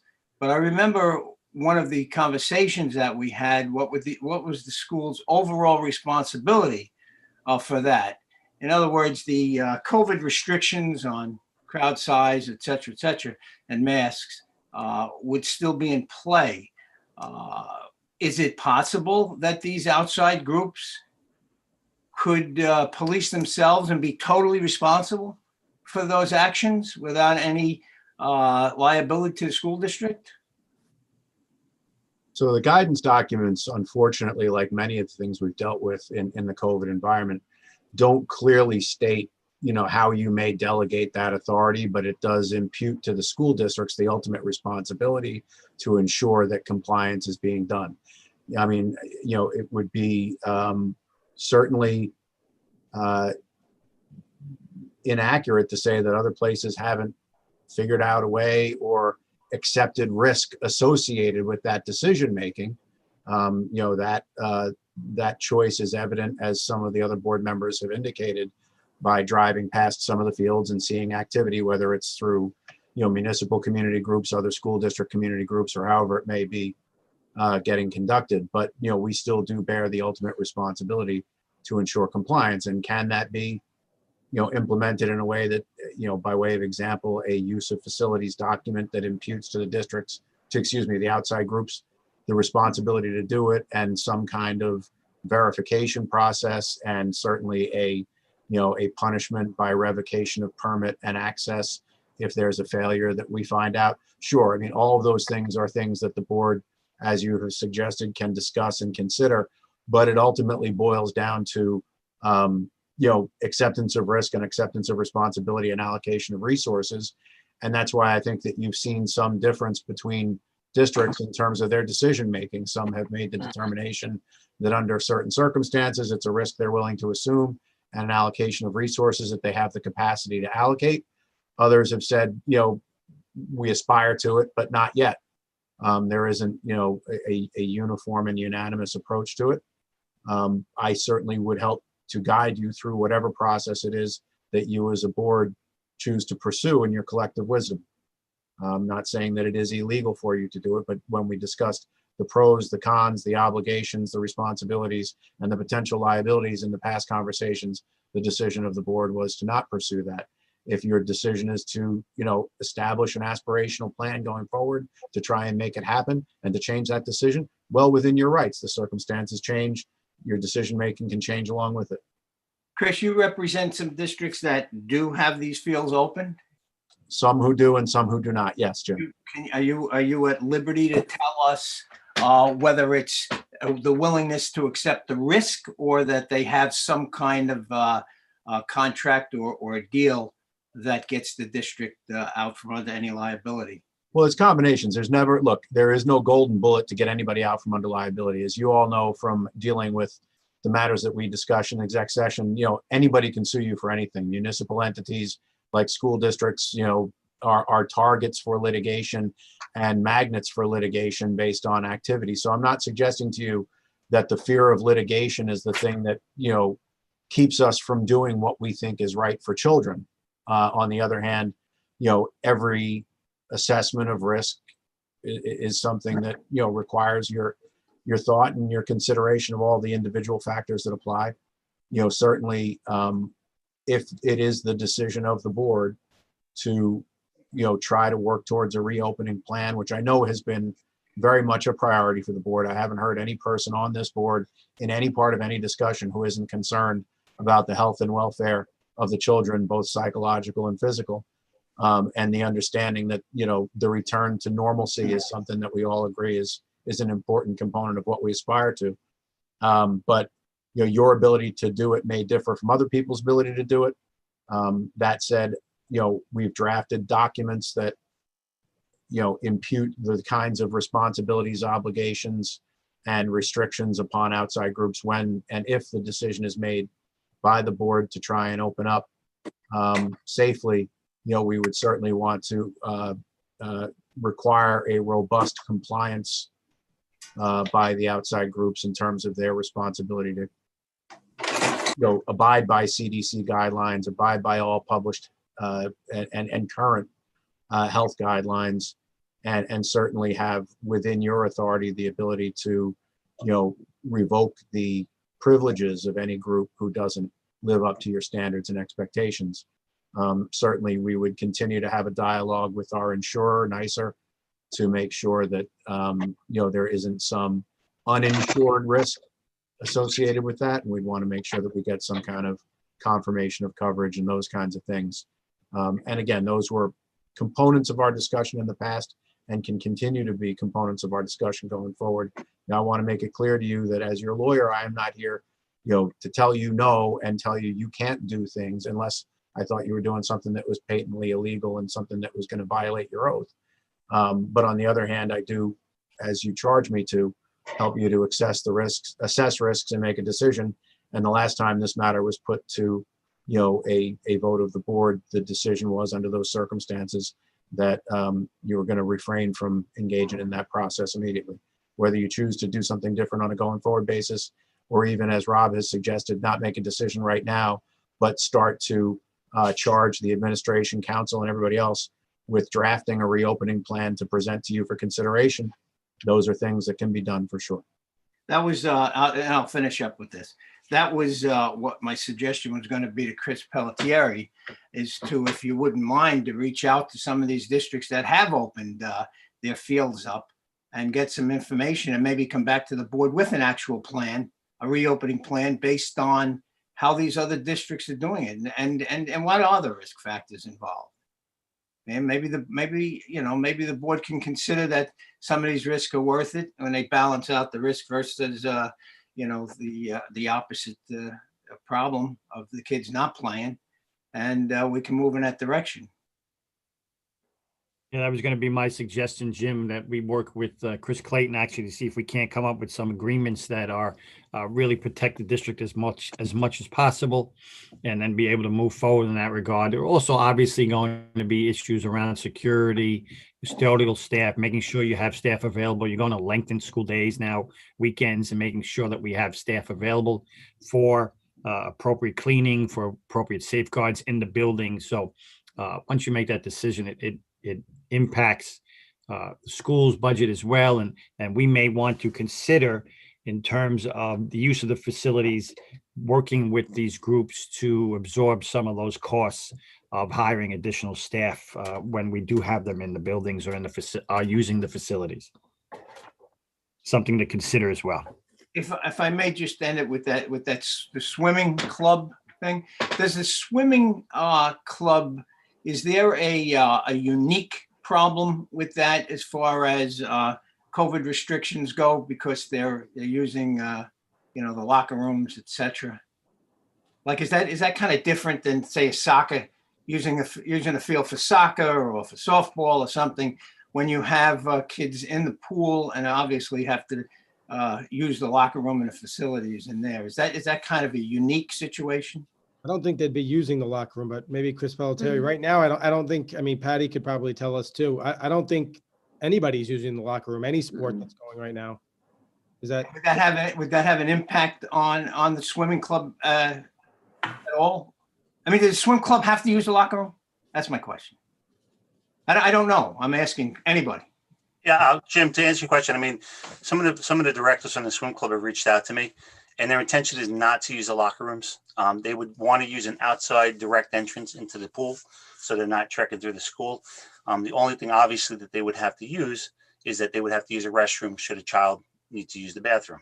That would be the only thing. To Chris's point, they're not opposed to bringing in security and absorbing some of the costs. They're not opposed to paying even additional cleaning costs, because what they're spending now and traveling to Nassau County to rent, in some cases, outdoor pools that have to be heated in December and in November is absolutely unsustainable for them.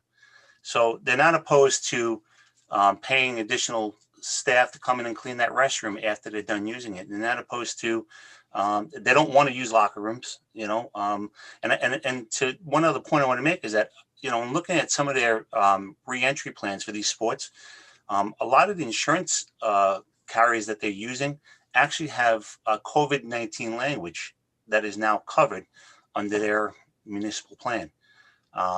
Whereas, any cost could be now covered under their insurance and things like that. So that language of COVID-19 is now falling into the insurance rider that also will continue to protect the district should the case happen. The problem that we have, Chris, is that we're in the 11th hour. We've been talking about this since July, and now we're going into February. And, in order for these organizations to plan their spring, okay, they have to know that they're going to have facilities to play at. Soccer can't plan a schedule, okay, and put together teams if they know they don't have a field to play on. Same thing with swimming, same thing with lacrosse. And that's the dilemma we're in, is that we've been kicking this can down the road for months now. And now all of a sudden, March 1st is when they start, and it's right around the corner. So that's why I'm proposing that. I know we want to reach out to other school districts and find out how they're doing it, but we're about a month and a half out, for them to start their seasons, with our, like I said, with our students. To the extent that I have had other clients who have made the decision to go forward with different kinds of agreements and things like that, it will not take me long to, share similar information with the administration. So I'd gladly do that if you wish me to. Meredith? So this is a question probably for Chris Clayton. I know that our sports started, some of them like cross country and track, whatever. But I also know that even outdoor sports, school related, there's no spectators. So now with these outside programs running on our facilities, are they allowed to have their spectators? That would be up to you. Your decision as to how you wish to allow an outside group to use your facilities is part of that conversation larger that we've been discussing. What limitations and responsibilities do you want to impose on people? Obviously, CDC and Department of Health guideline compliance is the bare minimum, but to the extent that you're saying that I will not let an outside group have a privilege and an opportunity to have people present that our school teams are not allowed to have, is a discussion point for you to consider as a part of the totality of circumstances. Thank you. Rob? And Jimmy? Clarification, the no spectator rule that's our rule, right? No, That's Section 11's rule right now. It was brought to vote by Section 11, and it was all four conferences within the section voted to have no spectators. So I know that in the youth organizations, my daughter plays on Saturdays and Sundays. It's one parent. My wife kind of rotate through. 1 week she brings her, and another. So Section 11 is not even allowing that.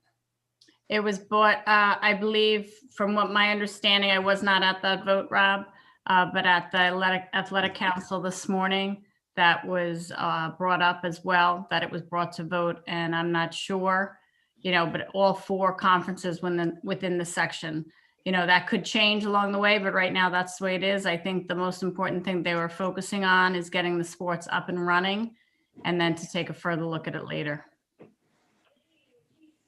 Jimmy?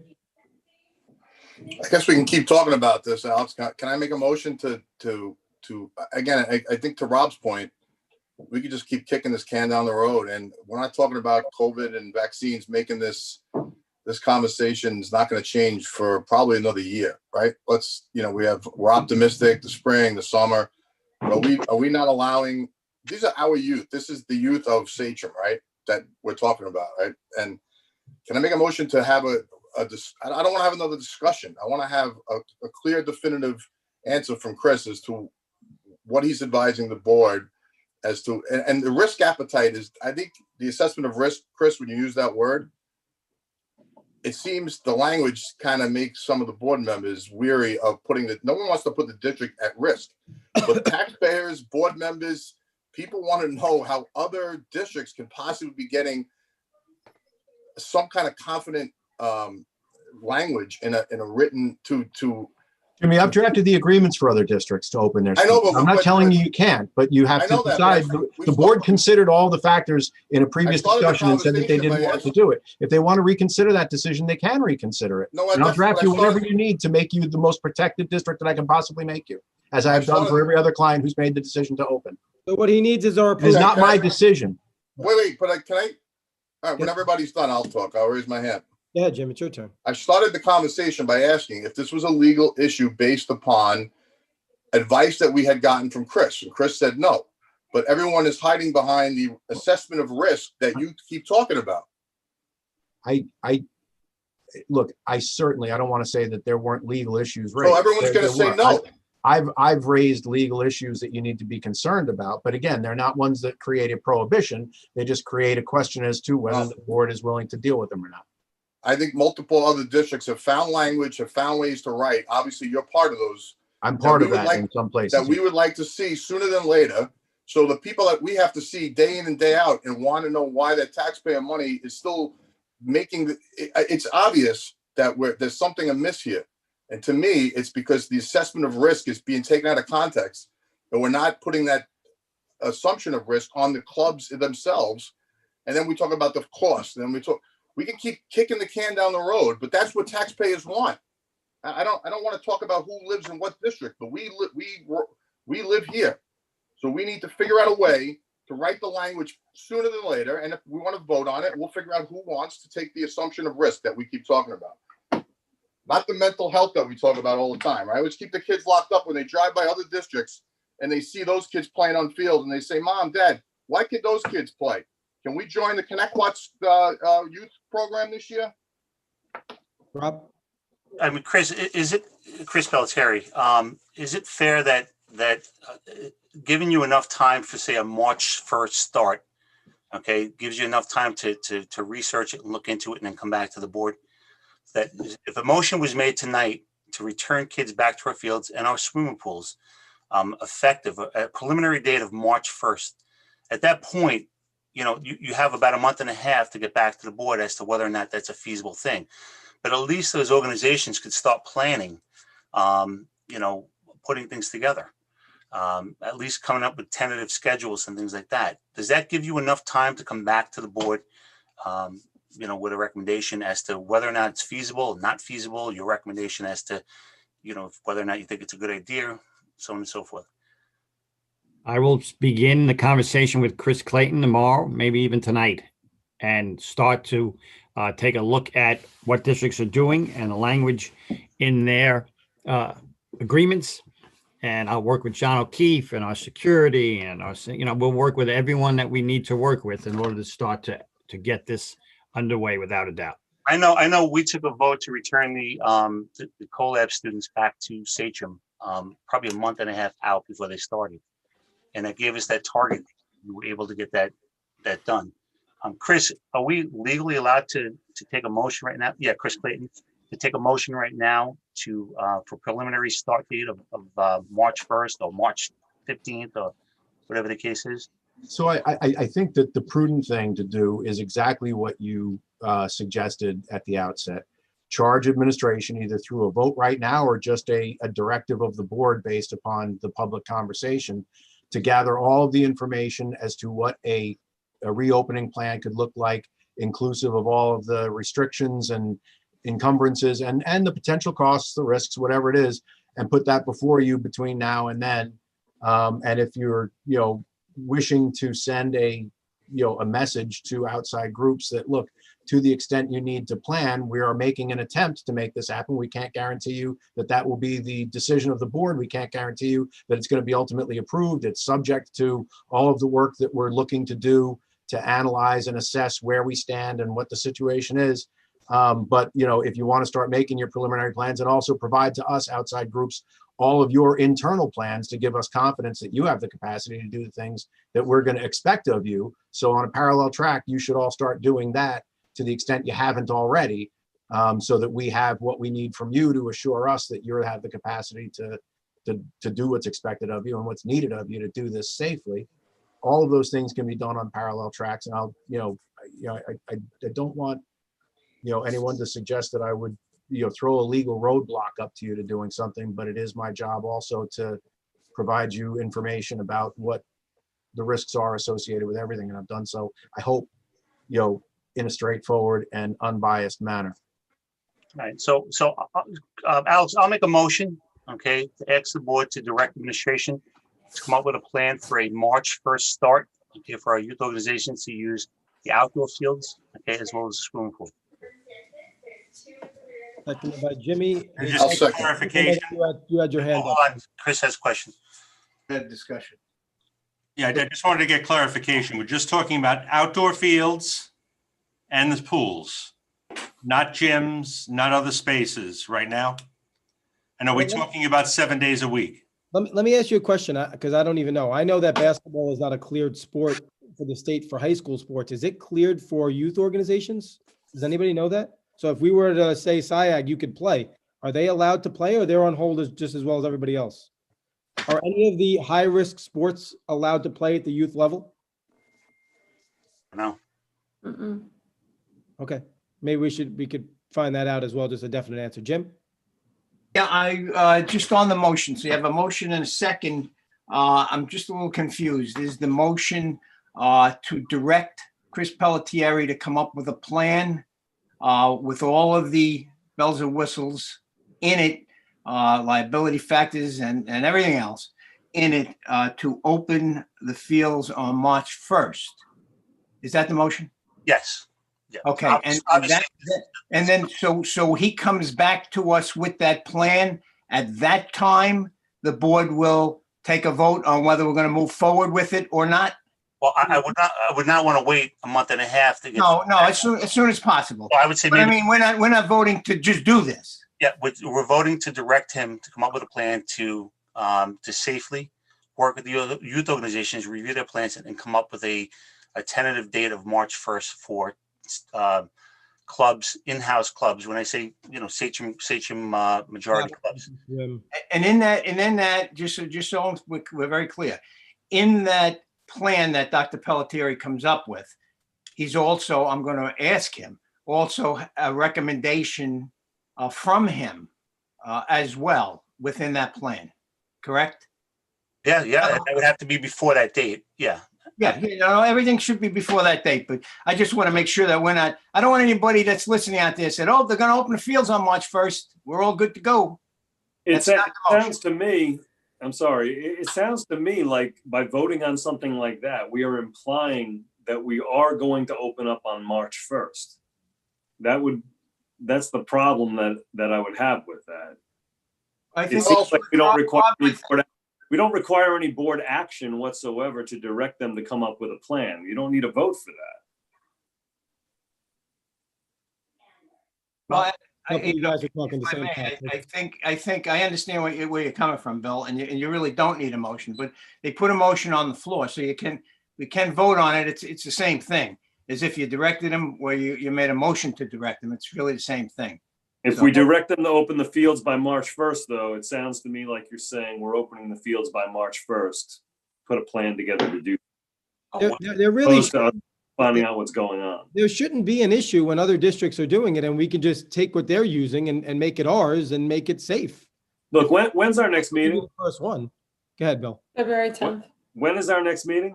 February 10th. So maybe we can get something in the Friday packet before. So, look, here, I'm going to tell you where I stand right now.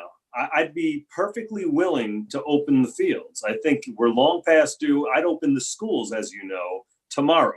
I'm done. All right. As are many people in this community. I'm done. Okay.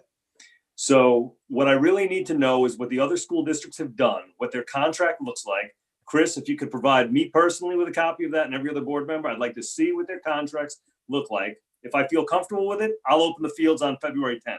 I have no problem with that. But I'm not going to say I'm going to open the fields March 1st without getting a look at what other districts have done. The motion is to direct Chris Pelletieri to come up, to work at coming up with a plan or course of action to be able to open those fields on March 1st.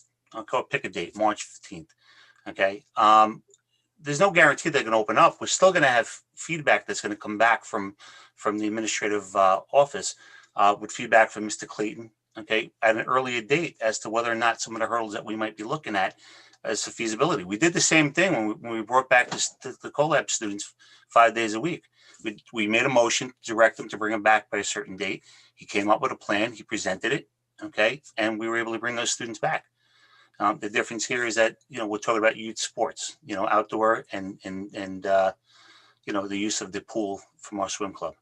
So it's not stamped in stone that it's definitely going to happen. There's still some discussion that's going to happen at the next meeting as to the feasibility, but at least we have a targeted date as to when we think, we might be able to open it. That March 1st date might end up being March 15th. We might find out there's a hurdle and we need to work through something. And now all of a sudden it's not a March 1st date, but we're directing him to come up with a plan so that we can get our youth organizations back onto those fields as soon as possible so that they can continue to, to educate our children in soccer and cross and things like that. Does anyone have an issue with that? We don't really have to take a vote. Does anyone have an issue? Meredith? It's not so much an issue because I really want everybody to be back, but I want everybody to be back. If we're gonna do some, we should do all. So the basketball kids, if they are playing outside, outside basketball, I don't mean outside, I mean outside sports. Then we should be able to bring them back. Like we have to, there's a lot more for us to look at here, but we need to be equal opportunity to all sports, all players. And these kids shouldn't have anything that unfortunately our own kids don't get off of, from our schools. Like if our schools can't have spectators, then unfortunately, I don't think the outside sports should have spectators. It's nice to have spectators. I wish everybody had spectators in a responsible fashion. I wish that was something that we were able to vote on, per school, but that's. We can vote on that for us though. And remember, and respectfully to section 11, that vote's taken by political cover so that if a district didn't want to have spectators, they took a vote. And if it was 55-45, the 45% that wanted to have spectators got pushed aside and the 55% said no spectators, they won. So that's how that vote got taken. But for us, we can have spectators. If you look at the Sachem Swim Club plan and you look at the Sachem Soccer plan, they are extremely detailed and safe. And it's all about the safety and health of the kids first. And if we would be fortunate to have every group that applies for a permit for facility use to be as in-depth and with safety first on their mind. But I would like this sooner. I would like it sooner too. I just want it to be fair to as many children as possible. I don't want us to concentrate solely on the swim club and solely on the soccer players, or outdoor sports. I want it to be as fair as possible to every single child that we can possibly be taking into account. Well, yeah, but I also asked for clarification on that too, because like right now, basketball is not cleared. I'm not even allowed to have contact drills with my guys, so I don't even know if they're allowed in our gyms. Wrestling's not cleared. There's a lot of things that can be allowed down in the wrestling room. Football is not cleared. Boys lacrosse is not cleared. Volleyball is not cleared. We're still waiting for Governor Cuomo to give us guidance. So it's not about being fair. We have, that's something that we should, and I'm sure Chris Clayton would heed that advice as well, to not break those rules, because then we're putting us in a whole nother category of, CDC and state guideline compliance is a critical component of everything. So we can't be doing something like that. The other thing too is we have to consider is that, parents are not going to drop their 7 and 8 year old off at a soccer field and leave them unattended. So it's different than dropping off for a 10th or 11th grader, for an indoor practice or a swim meet, or a track and field meet. Age definitely plays an important part in it too. I don't know too many people that would drop their 7 or 8 year old off without being in attendance. Right. And I wouldn't want to drop my 7 or 8 year old off at any sport, let alone swimming. So that's why I think we just need a lot more clarity on what is being done out there. I shared the Connecticut school board. They came up with their own plan that they had for a while. We haven't gotten any feedback on that, but if that's something that we can do close there, or another district that Chris works with, should get on this. We've wanted to do this for a while now. I don't want to waste anything past one more meeting. If you don't want to do it, don't do it. But I would like a target date of get it in a packet by the next meeting, and then have the discussion and move forward with it. Okay. Or don't move forward, whatever the board's will is at that point. We could change the motion as a motion to work towards a tentative start date of March 1st. That's seconded by Jimmy. All in favor? Opposed? Okay, you are so charged. Does anyone have any future agenda items for discussion? Not this week. The next meeting will be Wednesday, February 10th at 7:30. I'm hoping to do the hybrid meeting. I know that it's all set up for the next one. And I'll need a motion and a second, excuse me, 1 second, to move into executive session to discuss the contract negotiations, employment of a particular personnel, and potential or pending litigation. Motion by Rob, seconded by Matthew. All in favor? Aye. Opposed? Okay, good night, everybody. Thank you so much. Night. Mackenzie, Cameron, thank you, guys.